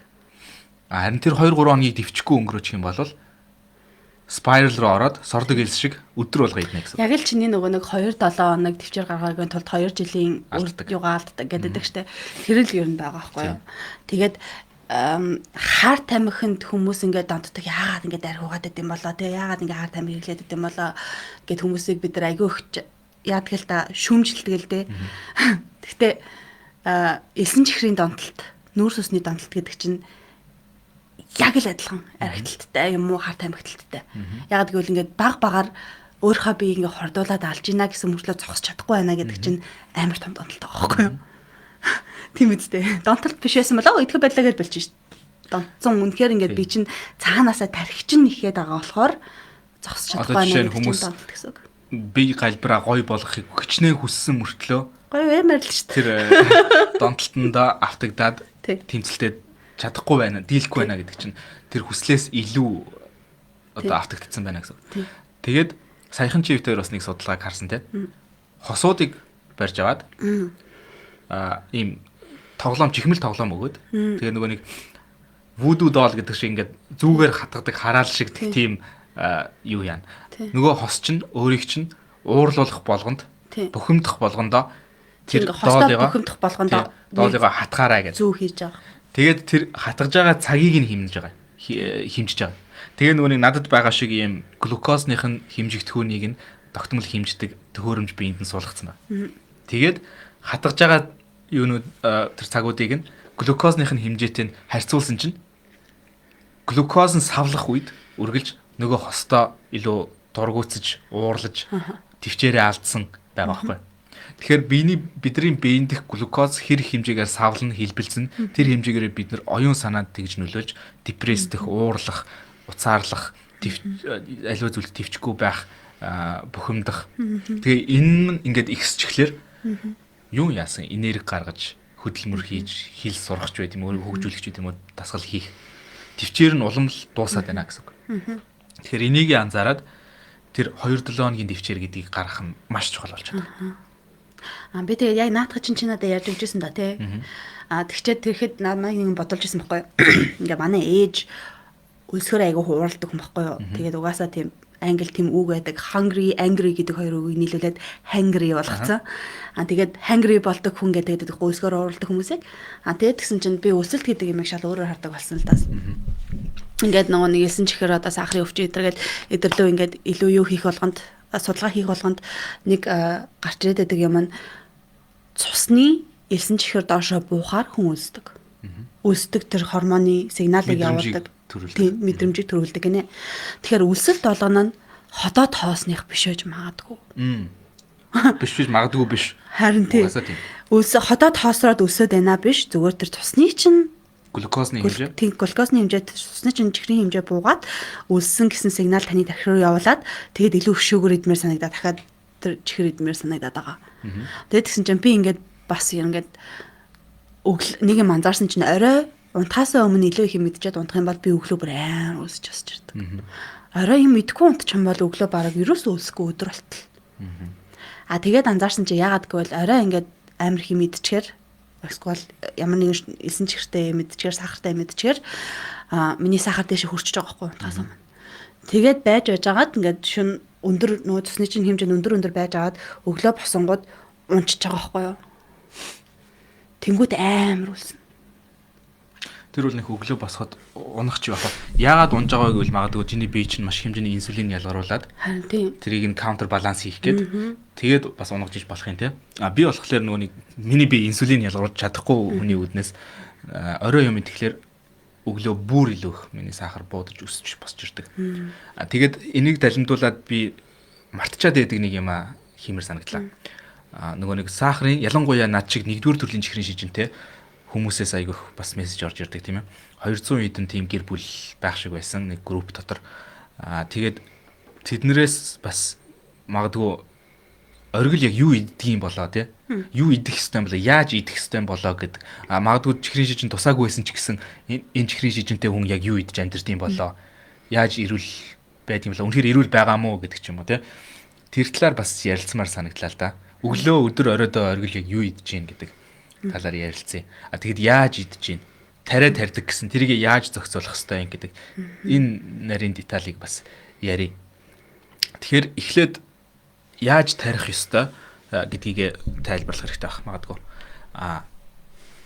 Тарих гэдэг нь ерөнхийдөө нөгөө нэг тэр инсулин, глюкоз хоёрын харьцааг зөндөө тайлбарлсан одоо ойлгож байгаа тийм ээ. Инсулин маань глюкозыг эс рүү онгойлгож оруулдаг түлхүүр. Глюкоз гэдэг нь одоо бидний тэр нүүрс уснаас болон ерөнхийдөө чихрээс ч юм уу авж байгаа энерги тийм ээ. Тэгэхээр ямар нэгэн нүүрс устай юм идэхэл юм бол тарина гэсэн үг. Тэгээд эннийхээ харьцааг тэгээд бас хоёрдугаар төрлийн чихрийн шижин гэж яг юу юм бэ гэхээр би бас өмнө тайлбарлаж ирсэн тийм ээ. Инсулин resistance буюу одоо инсулиныг эсэргүүцэж байна гэсэн үг. Би чинь. Тэгэхээр хоёрдугаар төрлийн чихрийн шижин үүсэж байна гэсэн үг. Энэ архаг өвчин. За миний хувьд бас энэ маш хамааралтай зүйл. Одоо жишээ нь хэд за би 5 г шүүгэр буюу 5 г нүүрс ус идлээ гэж бодъё. За нэг банан идэхэд тэр банан дотор магадгүй 20 г ч юм уу 15 20 г ч юм уу нүүрс ус байгаа. За нэг алим идэхэд магадгүй 10 12 г ч юм уу нүүрс ус байгаа. Бас хэдэн грамм алимасаа бас хамаарна. За нэг төмс идэхэд бас нэг тэр хэрэг том төмсөөсөө хамаараад бас нэг 10 г ч юм уу гэх мэт ингээд нүүрс ус байгаа. Тэр нь ингээд задраад глюкоз болно гэсэн үг. Тэгэхээр би төмс идэх юм бол тарина гэсэн үг. Банан идэх юм бол тарина гэсэн үг. Чихэр идэх юм бол тарина гэсэн үг тийм гэх мэт. Тэгэхээр ерөнхийдөө эхэндээ гуглдагч байд юм уу тийм одоо жишээ нь би ингээд утсан дээр нэг юм Carbs and Cows гэдэг app байдаг. Одоо ийм app. Энэ appыг би ашиглаад жишээ нь carbohydrate буюу нүүрс усаа тооцоолдог. Энэ Carbs and Cows гэдэг app. Энэ дээр би одоо жишээ нь за тарг хүмүүс таргын дотор чихэр ямар ч чихэргүй тарг те чихэр нэмээгүй тарг. Зүгээр л Greek тарг буюу гашуун одоо чихэргүй тарг. Яад гэвэл сүүгээр хийдэг болохоор сүүнд амар их чихэр. За жишээ нь 100 г Greek тарг би уулаа гэж бодъё те. Тэрийг над чиг юм чихрийн шижингүй хүн бол дотор нь чихэр байгаа гэж мэдэхгүй. Энэ бол ямар ч чихэр нэмээгүй 100 г тарг. Дотор нь 5 г нүүрс ус байна гэсэн үг. Өөрөөр хэлбэл энэ таргийг сүүгээр хийсэн учраас сүүн дотор лактоз гэдэг нэртэй чихэр байдаг учраас энэ яагаад гэвэл одоо чинь логикоор бодоод үзэхэд тугалыг ч юм уу те эсвэл хүн хүүхдээ ч юм уу тижээж өсөхийн тулд маш хэмжээний энерги дамжуулж өгөх хэрэгтэй тийм ээ. Тэгэхээр тэр дотор чихэр байна гэсэн үг. Тийм учраас одоо жишээ нь тараг уухтаа хүртэл би ингээд грамлна юм хоолны грамлдаг юм хэмжигдэхүүн байгаа. Тэрэн дээрээ тавиад за 100 г тараг, за нэмээд 50 г нэрс, нэмээд 50 г за банан гэх юм те. Тэгээ нэрстэй банантай тараг би идлээ гэж бод. Тэгэхэд тэд нар нь бүгдээрээ нийлээд 30 эдэн грамм ч юм уу 40 эдэн грамм ч юм уу нүүрс ус боллоо гэд ап маань надад хэллээ гэж бод. Тэрэнд нь би зориулаад тарина гэсэн үг. Тэгээд тэр тарих харьцаанд хүн болгоных өөр. Инсулин resistance буюу инсулиныг эсэргүүцэх байдлаас хамаарат эсвэл инсулин sensitivity буюу инсулин мэдрэмтгий байдлаас гэсэн үг хамаарна гэсэн үг. Бид нар эрүүл байхын тулд инсулин sensitivity-г өсгөх хэрэгтэй гэсэн үг. Өөрөөр хэлбэл бага инсулинаар их хэмжээний нүүрс усыг биедээ шингээж чаддаг байх гэсэн үг.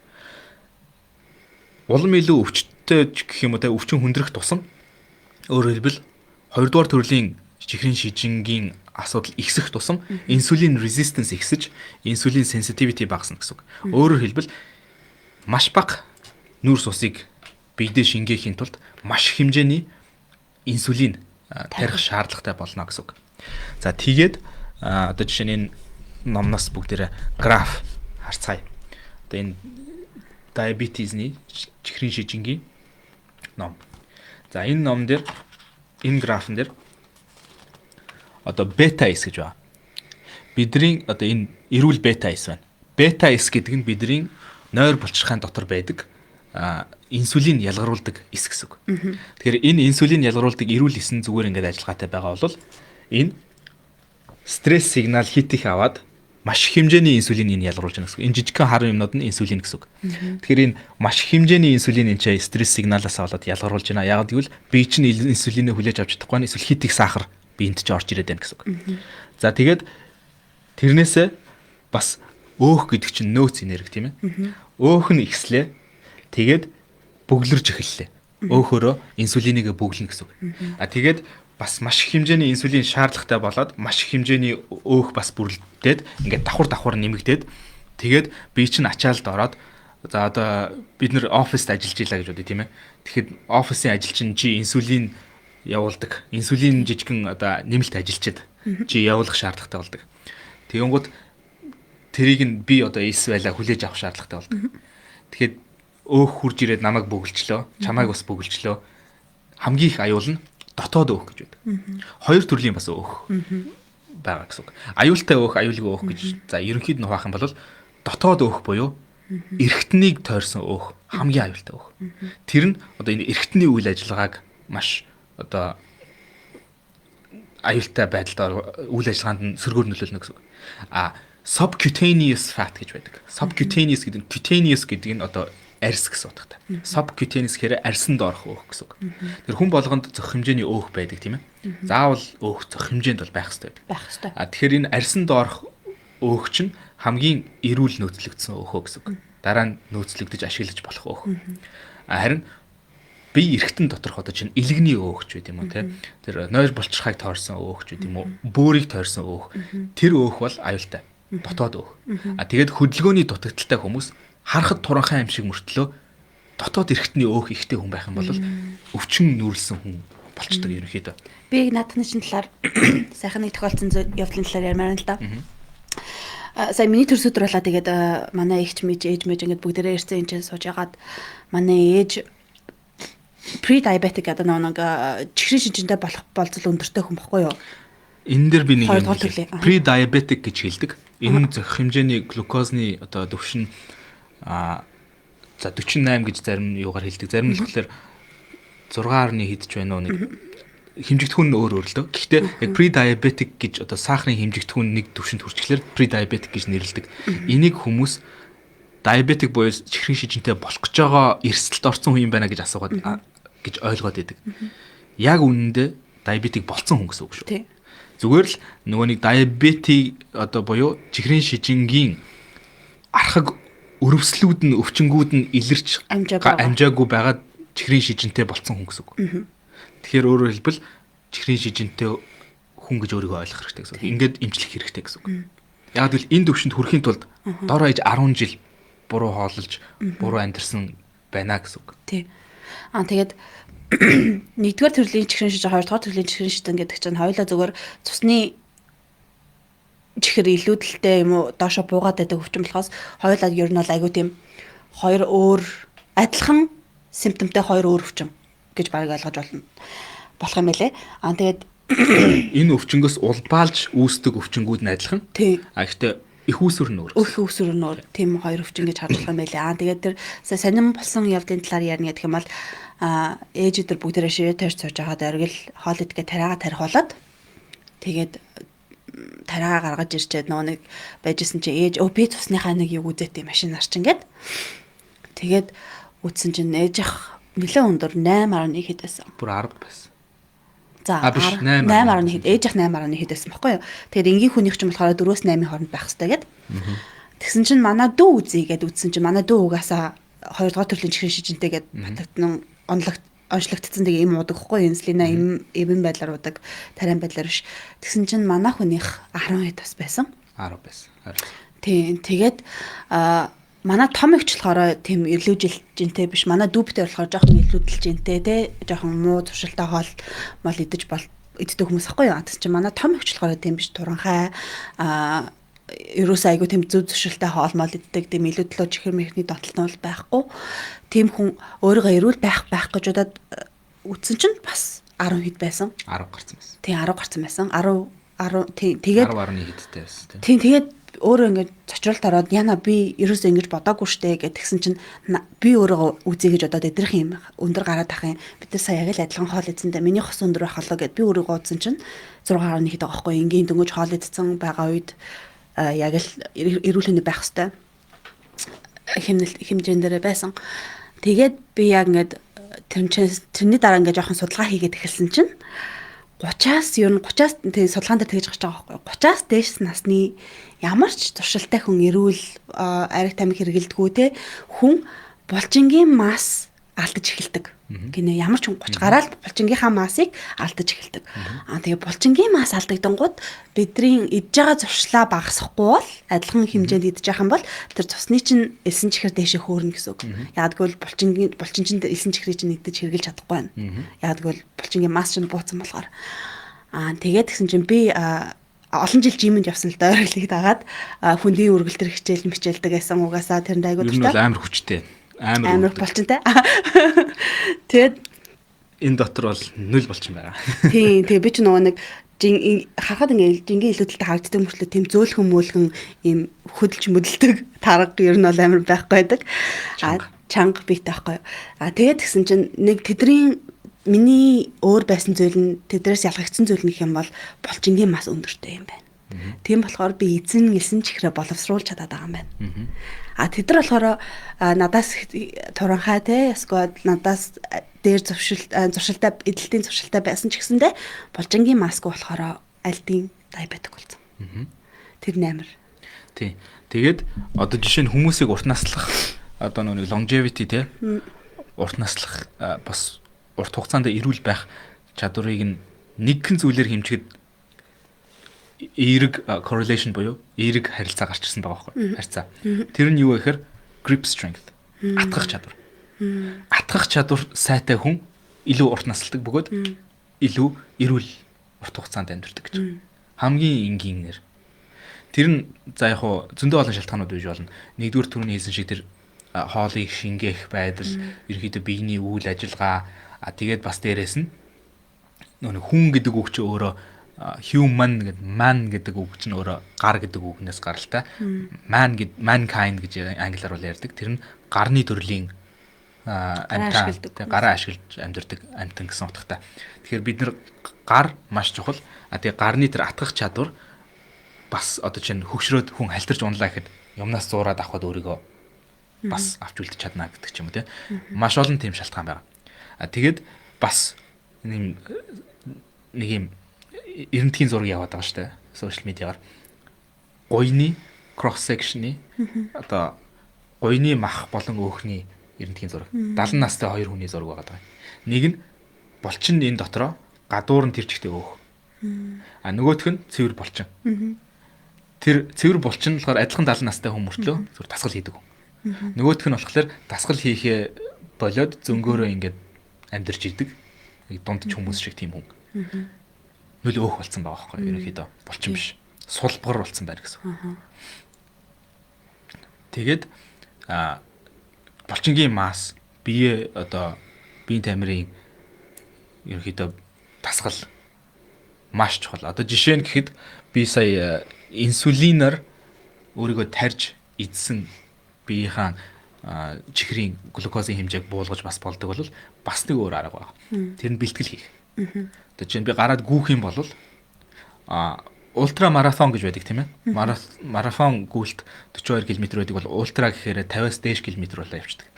Ультрад гүйдэг хүмүүс одоо чинь эсвэл марафон гүйдэг хүмүүс ч юм уу. Дунджаар 60-аас 80 грамм нүүрс ус цагт иддэг гэж байгаа юм. Нөгөө нэг жели юугаар шахаж. Тэгэхгүй бол ерөөхдөө шүрмсэн татаад ч юм уу ингээд энерги дуусаад явчихдаг. Ягаад гэвэл маш хэмжээгээр глюкозыг шатааж, энергийг шатааж гүйж байгаа учраас тэр инсулин одоо resistance буюу тэр нь буураад инсулин sensitivity нь өсөж байна гэсэн дасгал хийж байгаа хүн бол. Тийм учраас би жишээ нь жужитсугийнхаа бэлтгэлийг одоо 90 минут хөлсөө гаргаж хүмүүстэй ноцолддог. Тэрнээсээ өмнө би тарихгүйгээр бүтэн банан идээд ч юм уу тий. Тэгээд бэлтгэлээ хийгээд миний глюкозны хэмжээ ерөөхдөө бараг барьдаг. Заримдаа бол бүр нэг бананаас ч их хэмжээгээр идэх шаардлагатай болдог. Тэгээ бас нэг ийм асуулт орж ирсэн тийм ээ. Тэр түрүүн Facebook дээр нөгөө нэг Монголоос нөгөө гүүгээд Англи руу ирж Манчестер тэр гүүж ирсэн залуугийн тухай. Тэр гоё асуулт. Тэр залуу гүүхтэй нөгөө нэг кола уугаад нөгөө биш гүүхч байхад дуугаар явсан тийм. Маш их хэмжээний дууж ийсэн учраас кола ууж сахарын хэмжээгээ зохицуулсан гэдэг. Тэгээд тэр асуулт нь болохоор тэрнээс илүү одоо жишээ нь Джеймс ч юм уу арай эрүүл хүнсээр яасан дээр үг. Хариулт нь бол мэдээж дээр. Түрүүн хэлсэн шиг тэр хоолойгоо одоо чинь кола, кока-колаг би бол юунаас үүсснийг төсөөлж чадахгүй. Тийм учраас аюултай хор гэсэн. Гэхдээ өөр сонголт байхгүй хүний нутагт дугуйтай жийж явж байгаа хүн сахар нь унаад муужирч унаад өөхөх тийм аюулт байгаа бол мэдээж колого уусан дээр тийм ээ. Харин сонголт байгаа бол жимсээр ч юм уу тийм эрүүл сонголтоор их үзүрийг нь төсөөлж чадах. Тийм. Хүнсээр. Тийм. Сахар нөхөх хэрэгтэй гэсэн. Яг наад асуултанд чинь хариулж ахта хоёлаа энэ асуултыг хамтд нь уншиж заяа.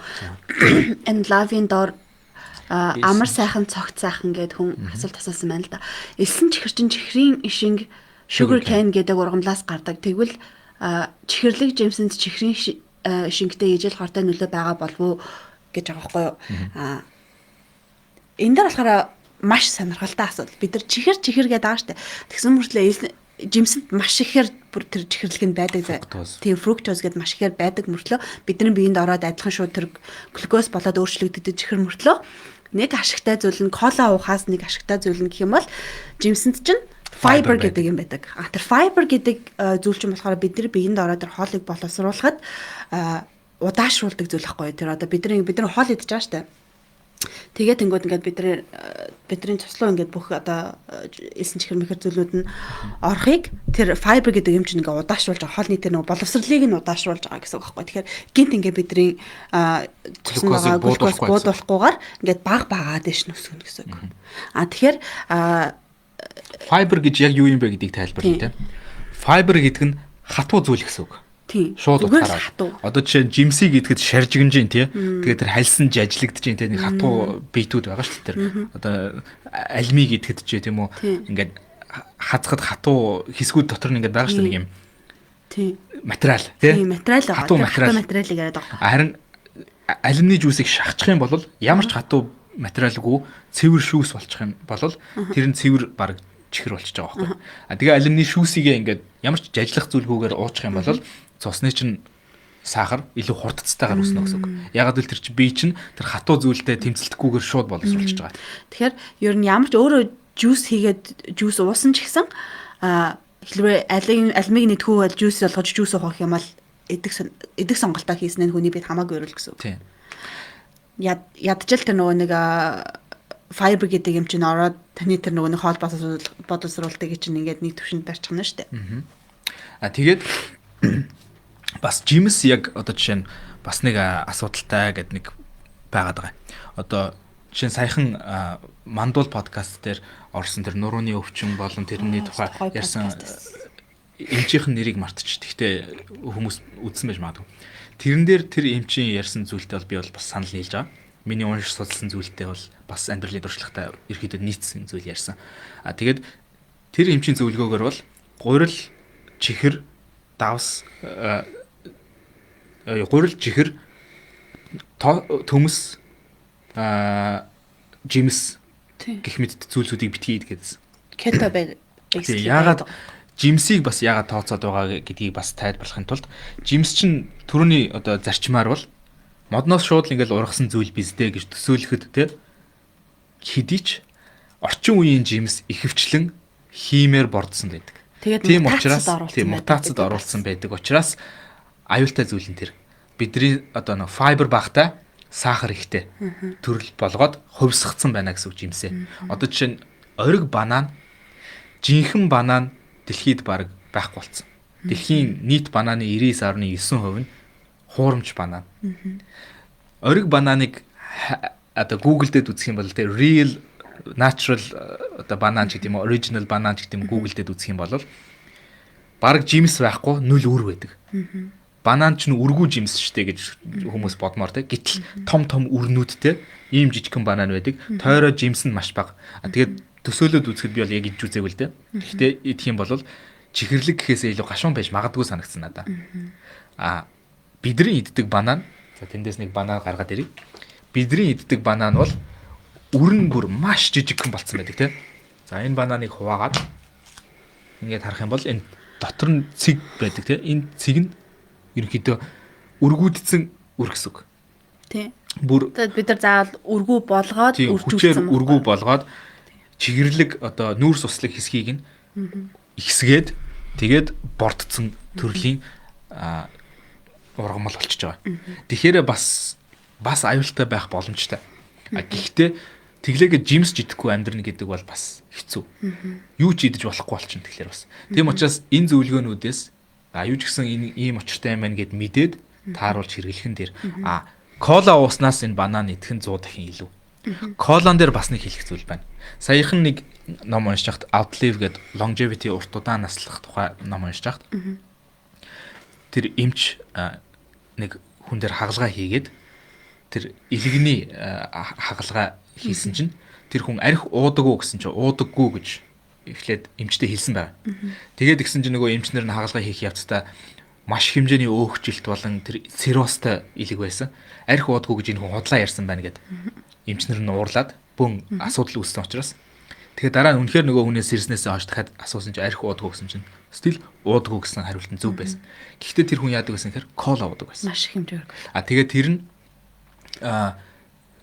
илэгний fatty liver non-alcoholic fatty liver disease гэдэг хаа. NAFLD гэж нэрлэдэг байсан. Тэгэхээр энэ NAFLD гэдэг өвчин илэгний цирроз үүсгдэг. Одоо яг архичин хүнтэй адилхан асуудалтай илэг үүснэ гэсэн үг. Кола уудаг бол. Тэгэхээр түрүүний тэр хэлсэн банан идээд арайч тийм хэмжээнд бол хүрэхгүй. Банан зөх хэмжээнд банан гэх юм уу ерөнхийдөө жимс тийм ээ. Хамаагүй ирүүл. Тэгэхээр аль нь илүү ирүүл вэ гэдгийг тооцоолж иднэ л гэсэн үг. Ерөнхийдөө. Тэгээд аль болох файбер ихтэй идэх хэвээр. Тэгээд эхлээд уурга төрүүлж идээд араас нь нүрс усаа идэх юм бол бас цус чин дэшээ буудахгүй гэсэн үг. За тэгээ сайн нэг асуудал байгаа хойлоо очиж оргил юу иддэг вэ гэдгсэн би яг оргилын хоолыг бол зохицуулдаг хүн би байхгүй юу. Тэгээд оргил тариага хизээ тарих ямар хоол идэх тэр тариад нь таруулж карбохайдрат бол нүрс усаа яаж зохицуулах вэ гэдэг юм бол би ер нь оргилоос одоо юу идэх вэ гэж асуухаа болцсон. Яг гэвэл оргил угаасаа тийм юм идэх тал дээр дахиад гашлах амар дурггүй юм бэлээ. Би болохоор за юу идэх вэ гэж юу ямар хоол хийх вэ гэж бодоо суучдаг. Оргил хараа зүгээр надаас зүгээр бити асуу зүгээр авчаа тэрсэн юм ижил идэнэ. Тийм болохоор тэгээд би яадаг вэ гэхээр одоо ингээ хоол хийх гэж байгаа хоолой төлөвлөөд амар их төлөвлөлт тоо бодолт явагдсан заяа зүгээр нэг жижигхэн хоол хийх гэж төлөвлөөд яг оргилд хэдэн грамм нүүрс ус өхөө бүгдийг тооцно гэсэн үг шүү дээ. Одоо жишээ нь би өчигдөр нэг жоохон загас чихэрлэг төмс брокколи гэдэргээл тийм юм хийж байгаа шүү дээ. Бүгдийг ингээд гуглдна гэсэн үг. Одоо 100 г чихэрлэг төмс, чанцсан чихэрлэг төмсөнд хэдэн грамм нүүрс ус байгаа вэ? Тэр нүүрсөөсөө бичиж тавиад оргилын хоолыг нь аярлахдаа тэр граммаар нь тооцоосон нүүрс устай чихэрлэг төмсөө аяглаа. Бүх брокколигоо за брокколи хэдэн нүүрс устай вэ гэж хайна. Тэгээд бүр эсийн тосмаас тийм үрний тос оргил битээр юусаа идэхэ болсон гэсэн чинь яасан гэсэн чинь оргилын хувьд ер нь бол хүний хувьд тэр нөгөө нэг эсийн тос гэдээ бид нар хэрэглээд байдаг үрийн тос байгаа шүү дээ. Ургамлын тос болон үрийн тос. Тийм. Тэр хоёр тос чинь зүгээр эсийг чинь бөглөрүүлж байгаа юм байна. Тэгсэн чинь 1960-аад оны үед тэр нөгөө нэг Cholesterol-ийн enemy гэдэг кампань гарсан байхгүй юу? Тэрсэн чинь тэр нь юу вэ гэсэн чинь одоо нөгөө амтны өөх гэдэг бол зүгээр ингээл баг бүх өвчний үүсвэр гээл тэд нар нэг тийм гэж буруу ойлголт гарсан. Буруу ойлголт гарсан байхгүй юу? Cholesterol гэд. Тэгээд тэгсэн чинь одоо болохоор ер нь тэр ойлголтыг буцаад эмчнэр эсэргүүцэж эхэлж байгаа. Тэгээд ургамлын тосч нь л ингээд хүний бид угаасаа орохч ёсгүй зүйл гээд дотор нь ороод бүх хэсий чинь ингээд бүрхээд амар их тархалт болгож үүсгээд бага тэр проблем ургамлын тос аахгүй юу? Үрний тос дээр нэг хэдийн юм хэлчихв. Одоо чинь бид хоёр хоёулаа нэг газар ажилладаг байсан тий. Ресторанд ажилладаг байсан. Тэгээд энэ ресторанд шарсан дахиа болон шарсан төмсийг rapeseed oil гэж за тэрийг монголоор юу гэдгийг юм зүгээр ургамлын тос ямар үрийн тос. Гэхдээ яг ямар үрийн тос гэдэг нь бас нэг тодорхой нэг нэрийг нь мартчих. Rapeseed oil гэж ямарчсан юм.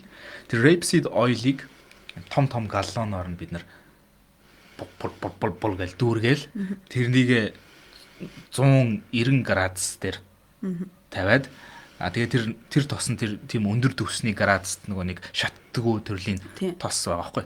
Тэгээд тэрийг хэрглэж дуусныхаа дараа бид нэр цаашаага машины тос болох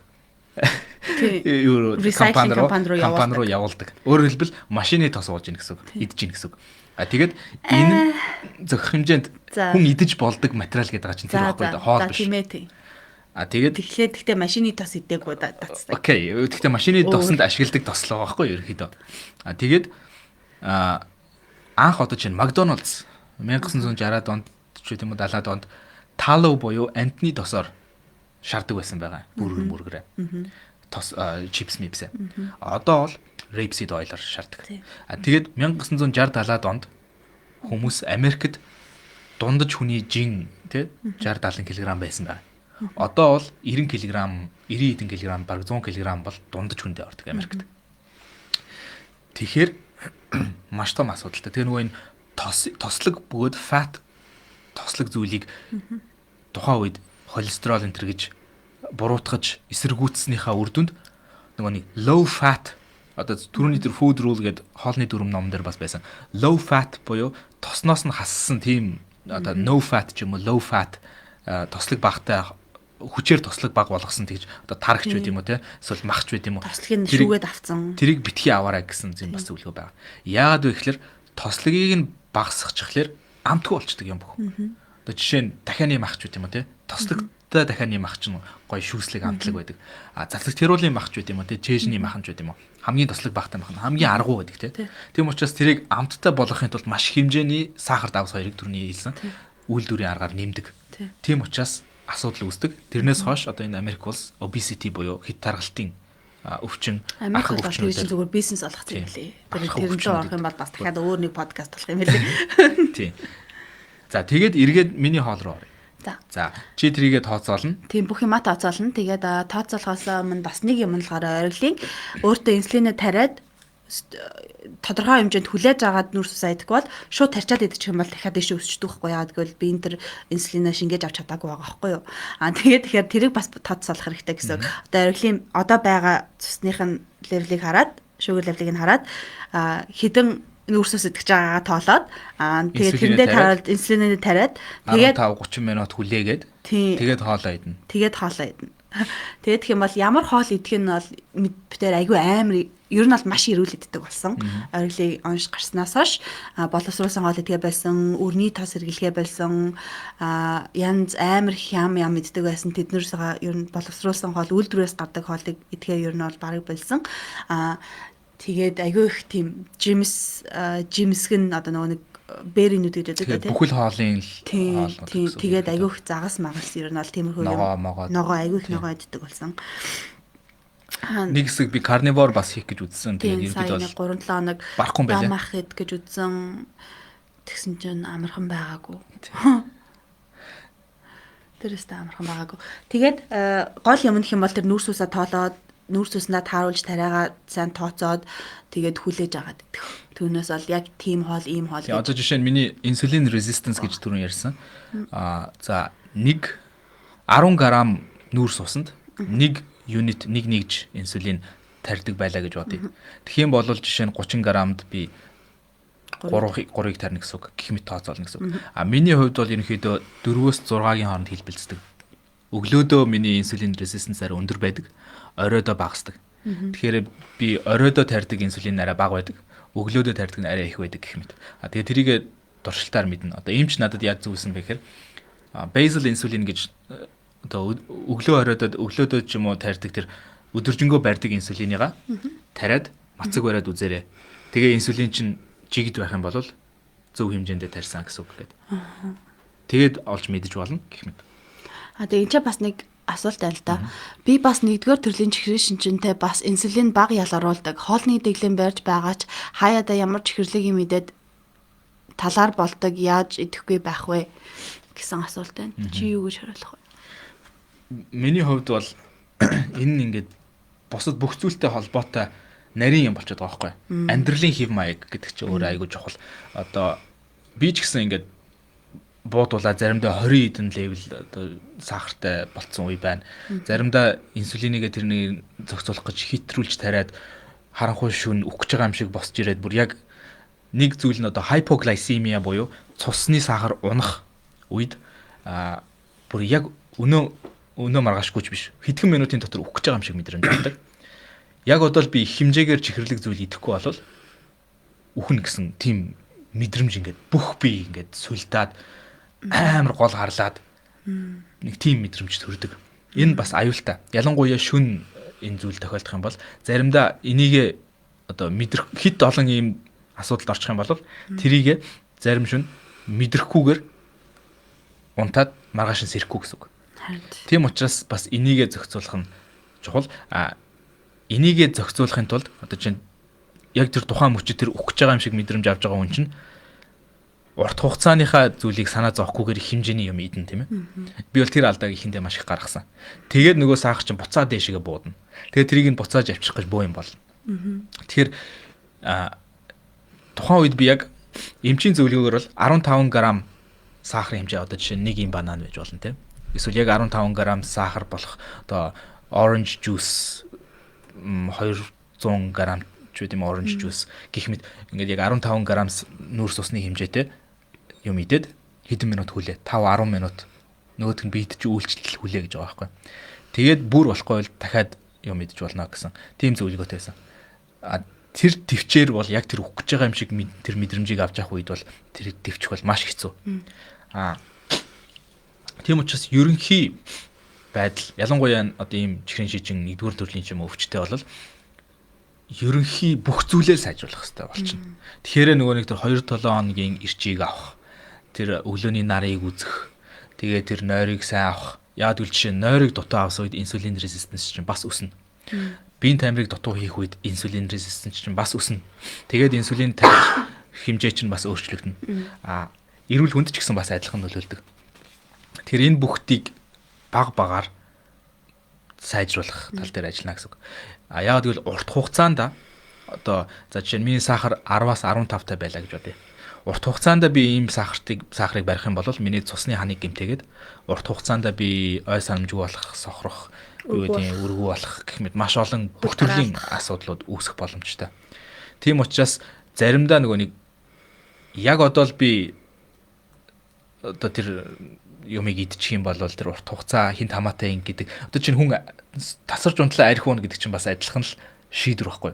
Урт хугацаанд би өөртөө хохирол очруулж байгаа ч гэсэн яг одоо л би энийг хиймээр байгаа учраас хамаагүй гэдэг тийм шийдвэр байгаа байхгүй. Яг тэрнтэй адилхан яг одоо чихэрлэг зүйлийг идэнэ гэдэг чинь бас нэг тийм төрлийн шийдвэр.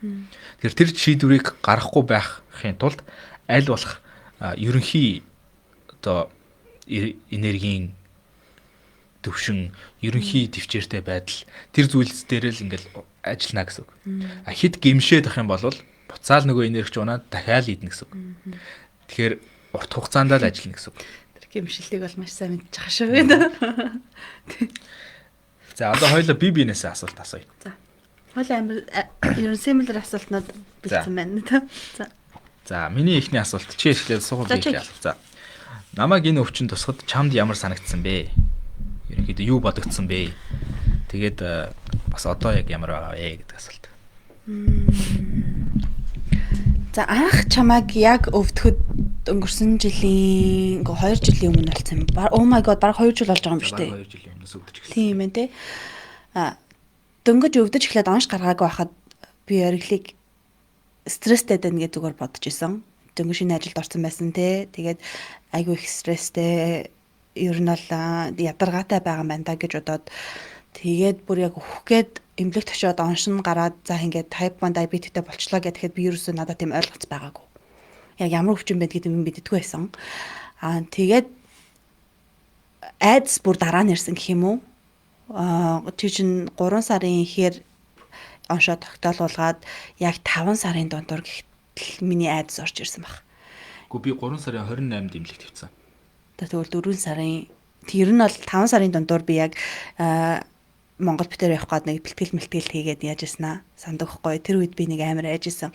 Гинт ингээд ямар амар өвчин тусч байгаа. Тэ одоо яана гэсэн тийм яг айдас бол орж ирж ирсэн. Тэгээ тэр айдас нь юунаас шалтгаалж исэн бэ гэхээр сая өргөлийн ярьсан шиг зүгээр л ингээд өглөөс ирэхгүй байх магадлал амар өндөртэй. Зүгээр тоогоо буруу бодоод инсулинээ буруу тариад юм уу хоолоо дутуу идчих юм бол зөвхөн зүгээр л тэгэл зогсчих магадгүй. Тэрийг мэдгүйгээр ингээд өглөөс ирэхэд миний хажууд байхгүй байж магадгүй гэдэг айдас амар байсан. Одоо хүртэлтэй тэр айдастайгаа ингээд амьдардаг штэ би. Ингээд шүн ер нь бол ингээд унтаж мунтаж яхад хаяа уцынаа ингээд цусныхаа нөгөө юуг шалгадаг заяа. Тэр айдас ингээд дотор ингээд дандаа байж идэг. Тэр нь л хамгийн амар зүйл. Тэгээ тэр айдас хизээч угаасаа алга болохгүй. Яг гэвэл чи энэ өвчнг алга болгож чадахгүй өвчин болохоор. Зүгээр яг better илүү сайн менежмент хийж магадгүй, илүү сайн аргалдаг болж магадгүй. Гэхдээ энэ өвчин чинь ингээд байнга чиний ингээд ард чинь ингээд хэрвээ хүнд нөгөө aura гэж яддаг бол тэр aura-н дээр чинь дахиад нэг юм shield гарсан юм шиг надад нэг тийм мэдрэмж төрөдөг. Тэгээ тэр талаар бодох амар дурггүй. Гэхдээ бодохоор дандаа айдаг. Энд чинь нөгөө нэг юм реклам шиг юм явсан те. Одоо нэгдүгээр төрлийн чихрийн шижинтэй хүмүүсийг илүү ойлгуулах тийм богино видео байсан. Тэр нь ингээд хүн харахад зөв зүгээр хүн. Тэгсэн мөртлөө нэг үл үзэгдэх юм шаарыг унгаахгүй ингээд байнга юм барьж ах хэвээр. Тэгэл бизнесийн уулзалтууд очиод хийж байгаа офис дээр ингээд уулзж байгаа. Тэгэл ингээд тайлан тавьж байгаа. Тэр бүгдээ явцдаа ингээд нэг гартаа шаарыг унгаах юм бол үхэн. Тэгээд тэрийг унгаахгүй ингээд хүмүүстэй ярьсан ч гэсэн инээмсэглээл ингээд байж байгаа. Ингээд нэг канцер хүн төсчлөө гэж бодоход одоо нэг хавдар тусчих юм бол ингээд хүн чинь кемотерапи хийлгээд те үс нь унаад ингээд өвчин зовлон туссан байгаа нь ингээд илт харагддаг да. Аскол тахир дутуу болчих юм бол хүн гараа хүлээ алдах юм бол ингээд тахир дутуу хүн байна гэдэг нь шууд харагддаг те. Чиний хувьд чинь тахир дутуу хүн мөртлөө тахир дутуу гэдэг байдал чинь гаднаас харахад харагддаггүй. Тэр нь амар байхгүй юу? Нэг төрлийн хөгжлийн бэрхшээлтэй. Надад хөгжлийн бэрхшээлтэй гэдэг карт байгаа. Хөгжлийн бэрхшээл гэдэг чинь жоохон нэг инсулин ялгаруулж чадахгүй нэг гэдэг чинь тэгэл нэг төсний хөгжлийн бэрхшээл. Окей. Тийм уул нь тахирд дөхөн гэд тийм юунд орчдгийм байлээ.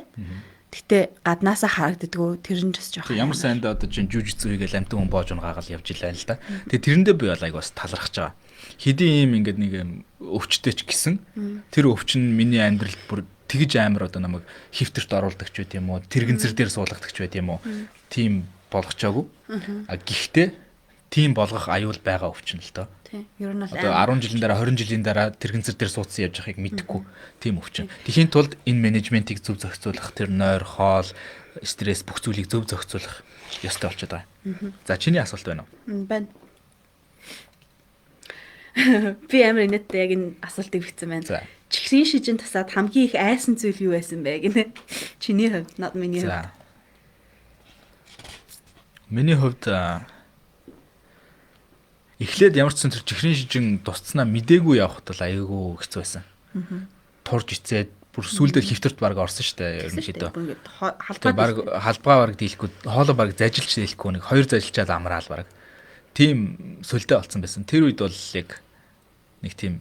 Тэгэхдээ миний хувьд ингээд бүр энийг тусгаас бүр олон жилийн өмнөөс эхлээд үхэл гэдэг зүйлийн талаар ингээд боддог байсан хүний хувьд нэг ёсондоо өөрийгөө бэлтгэхэд байсан. Яг гэвэл би одоо байна уу дараа байна уу хамаагүй үхэн гэдгийг бол мэддэг. Стил өөх хിവэрэ байгаа. Гэхдээ хизээ өөхөх нь бол мэдэхгүй. Аль болох мэдээж удаан амьдрмаар байна. Гэхдээ өөхөх нь бол тодорхой. Тийм учраас энэ зүйлтэй ингээд бас баг багаар нүр тулсаар байсан юм уу да. Тэр байдлыг төсөөлж үздэг ч юм уу тийм.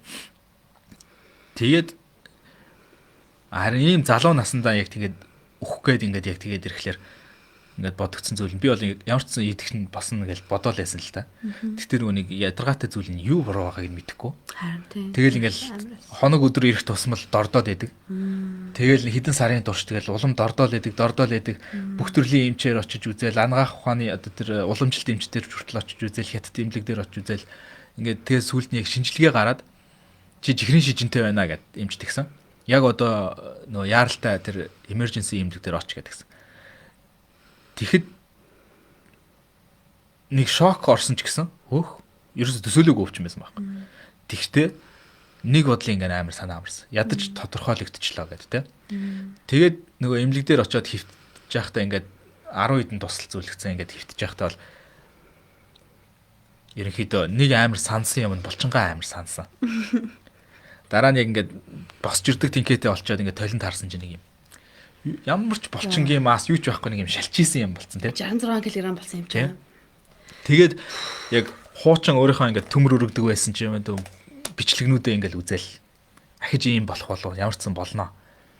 Би бүр шазрун камбэк хийн. Бүр энэ үеэсээ илүү бак болно гэл. Бурлаг байх болсон. Тэгээд тийм зорилго тавиад бас тэрэндээ бас хүрсэн л дээ. Тэгээд ингээд яг айсан юм ч гэх юм уу. Нэг удаа ингээд яг нодлон жилд гэж туснаасаа хойш одоо нийт би бол 2000-аас олон удаа зүгээр хатгуулсан байгаа. Тэгээд яг эхний тэр үедээ бол ингээд нэг удаа ингээд одоо бол би ямар ч асуудалгүй зүгээ тарьдаг тийм. Тухайн үед нэг дөнгөс тусаад нэг сар 2 сар болсон байсан юм.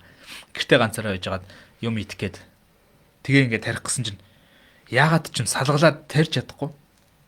Тэгээ ингээд бүр ингээд зүгээ ингээд гиз руугаа оруулах гэхлээр ингээд цаанаасаа ингээд өөрийгөө би айхгүй байгаа гэж бодсон ч гэсэн ингээд би нөөрэ айгаад исэн байшаа нэг юм салгалаад хийх ингээд гар хөдлөхгүй байсан баг. Тэгсэн чинь надад ингээд орж ирсэн бодол нь энэ чинь ингээд нэг хэн удаа би ингээд тариад өнгөрчих асуудал биш шүү дээ тий. Би бүх амьдралаараа би өдөр болгоо ингэн. Тэг би одоо ингэж чадахгүй байгаа юм болол тий. Би насаараа ингэж арчааг утах юм уу гэж тийм бодол орж ирсэн. Тэгсэн чинь шууд ингээд сад тавьчихсан. Тэгээ ганцаараа галтгаан дотор зүгээ барьцсан үйлээ. Тэгээд тэгснээ жоохон тэгж үйлжсэн. Тэр нөгөө нэг тэр гашуудлын нөгөө 5 шат гэд тэрний нэг хэсэг ч байсан юм уу тий.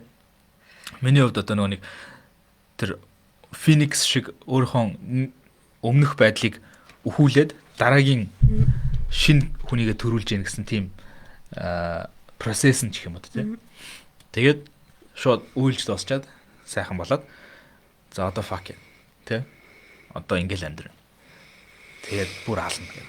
Тэгээд дараагийн шат руугаа орсон юм да. Тэгээд тэрнээс бол ахиж тэгж маяглаагүй тарихтаа бол.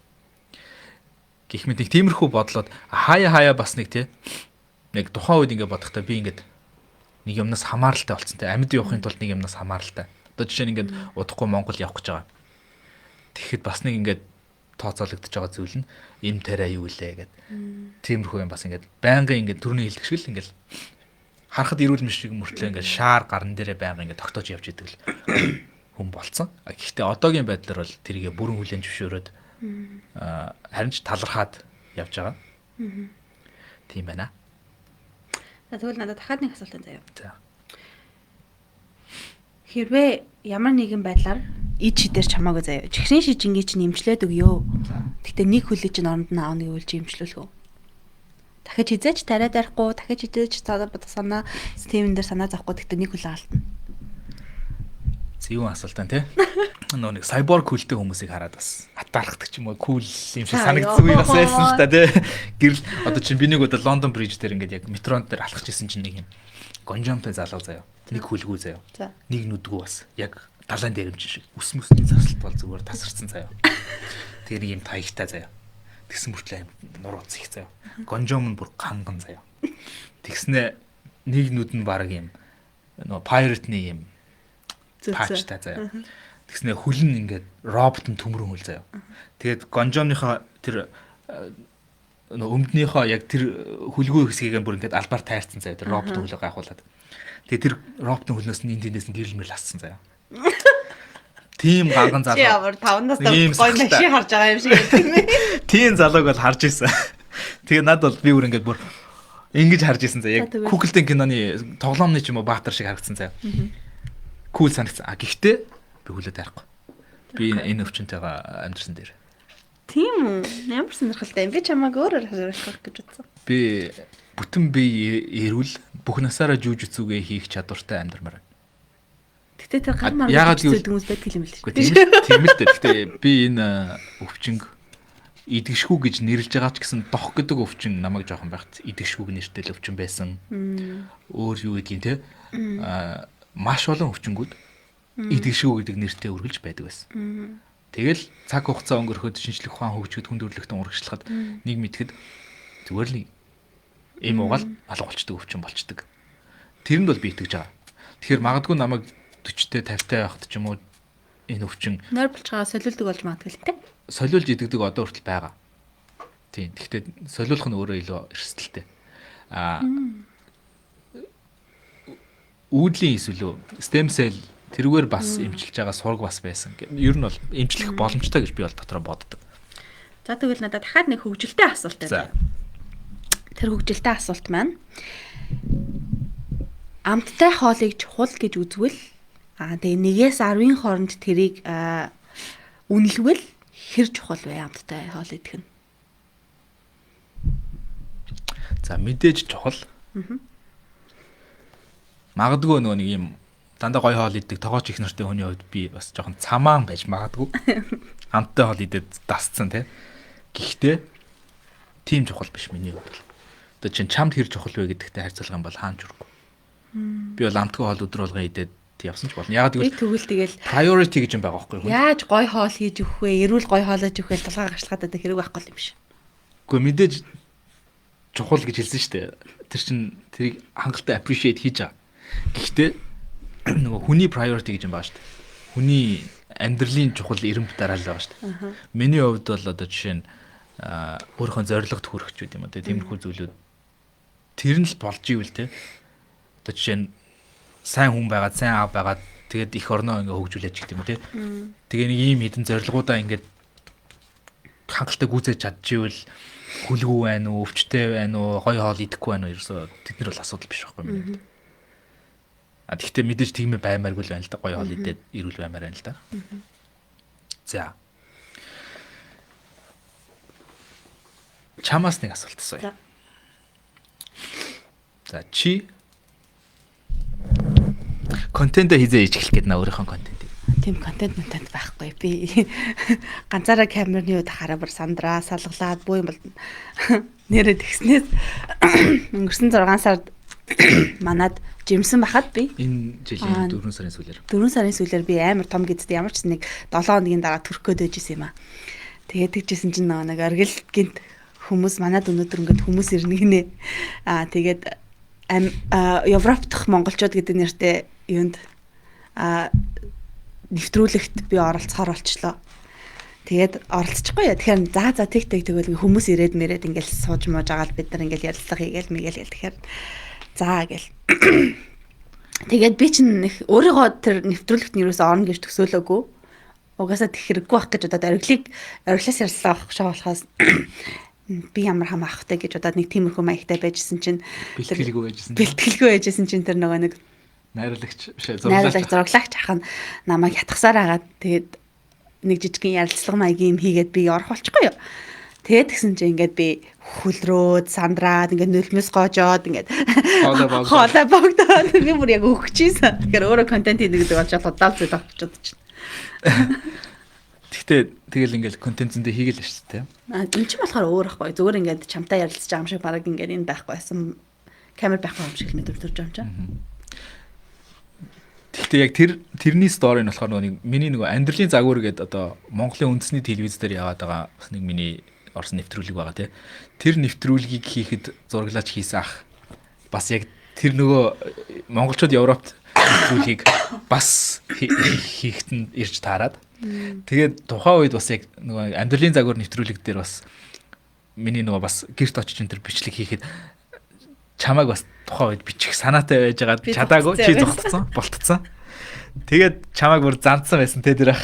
Тэгээд яг одоо энэ он гараад гарах бах тэр нэвтрүүлэг Европт монголчууд гэдэг. Тэрэн дээр бол сувдаг барьж авч нэвтрүүлэгт оролцсон байна. Жимсэн төрөхөд ажилласан болохоор ингээ хавдаж мавдаад ингээ бүдүүрч мөдөр бүр амар болсон байсан те.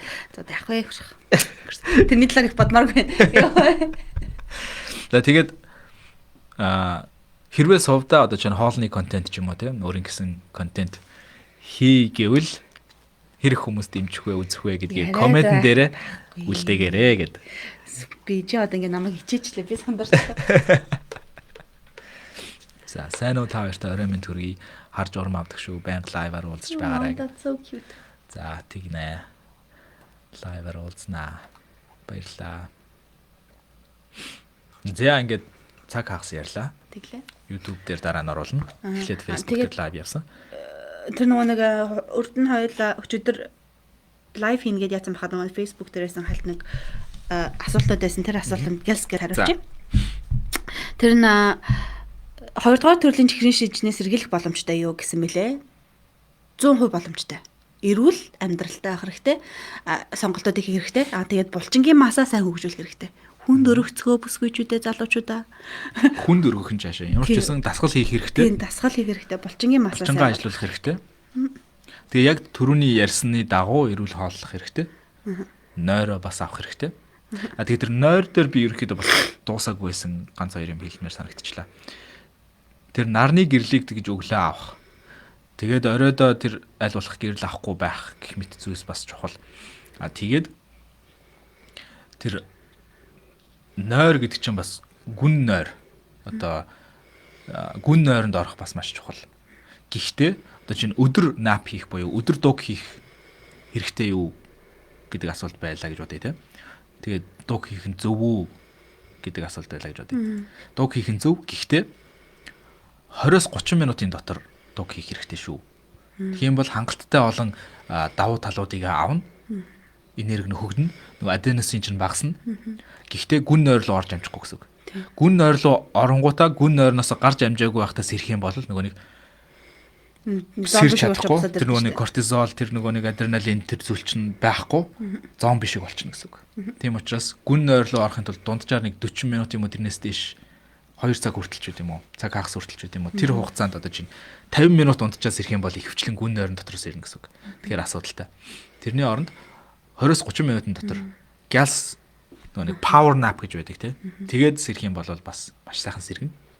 Би тэгээд чамаагаас нөгөө нэг сая тэр нөгөө кортизол, кофений тухай ярьж хахад бодож илээ л да. Би айгүй амархан унтчихдаг. Чи ингээд унтаж чаддаг штэ. Би бол ингээд хаан чизээч байсан тэр толгой тариал тэгэл шууд намхгүй. Миний кофе уудгаас тийм байт юм болов. Би ерөөс анханасаа кофе ууж байгаагүй. Чи тэгээд дандаа унтахад хэцүү байсан уу? Эсвэл кофе ууж гиснээс хойш тийм болсон уу? Хизээ кофе ууж гисэн бэ? Оюутан байхдаа кофенд орсон. Тэрнээс өмнө үнэхээр нойрны асуудал байхгүйсэн. Тэгэхээр кофе уудаг болчих юм шүү. Гэхдээ кофеноос би гарч чадахгүй. Кофе уугаал явжсан дээр. Тэгээ бас нэг зүйл нь одоо чинь тэгээ насанд хүрээд одоо амьдралд зоригтой бодолтой төлөвлөгөөтэй хүн чинь бас янз бүрийн бодолд автагдах юм биш ч шүн. Тэгээ шүн яг онгод орж ирээд тарих IQ 10-20-оор нэмэгдээд хамгийн шилдэг санаанууд энэ төр гарч ирэх юм биш бас. Тэгтээ нэг амар инээт төөх ярих юм бол битэр дөнгөж ингээ болцож эхэлж яхад. За.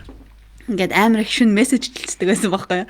Тэгээ би тэг нэг амар амархан унтчихдаг хүн юм чинь шууд ингээд хүнжил дотор ингээ мессеж хийж чагаад ингээд мессежээ дуусгах чадахгүй унтаад өгдөг байсан гинэ. Тэгээд нөгөө нэг Facebook дээр ингээд хүн бичиж хахаар ингээ 3 цаг гарсан байдаг да. Тэгэл оргил өөрлөө амар урт юм бичиж энэ да гэж удаад хүлээгээд байдаг байсан гинэ. Өглөөнөөс ирэхээр дандаа ууртай мессеж хийсэн байдаг гэсэн надад унтчих юм бол ядаж унтлаа гэж хэлэн чаддаг юм. Тийм нилээд асуудал гарч ирсэн. Нэр дигдэг байсан тий. Би тэг бүр амар удаа. Тэгээ хаяа ингээд оргилын ингээд оронд орчоод ингээ онгот нь бүр амар хөдөлсөн заяа ингээд янз янз юм ингээл тархинд нь орж ирэл тэрийгээ ингээд амар ярьж тархиа зэгсэлдэг юм баггүй юу гэл тэгэхээр ингээд агүй их надад лекчер уншдаг. Тэгээд ингээ хаяа би ингээ шөнө ингээ уншчаа бүр яалтч ингээ унтаад байгаа юм. Тэгэхээр оргил хөөсөрч ярьж тасаа болж. Тэг жагаад лекчер тавьдаг байгаа. Хамаг хүний болохыг дэлгээд. Тэгэхээр кофе уугаа бэлч юм бол тэгчээлч юм шүү. Магадгүй. Чухал сэдв байна зөв шүү дээ. Туулсан туршлагаа хэлж өгнө гэдэг бусдад товчлох сэргийлэх зам болж өгөөд бусдад харамгүй гэж хаад хамаргүй гэдэг шөөгцөө. Окей. За. Амжилт гэн. За. Хамт байсанд баярлалаа. Баярлаа. Оргил байлаа. Сувдайлаа. Нэлийн хөвгөлтэй яриа өсөглөө. Тэгээд дахиад үзэгчдийн захиалгаар сувдыг оруулмаар байвал доор комент бичээрэй. Тэгээд дараа уулзлаа баяр та. Баяр та.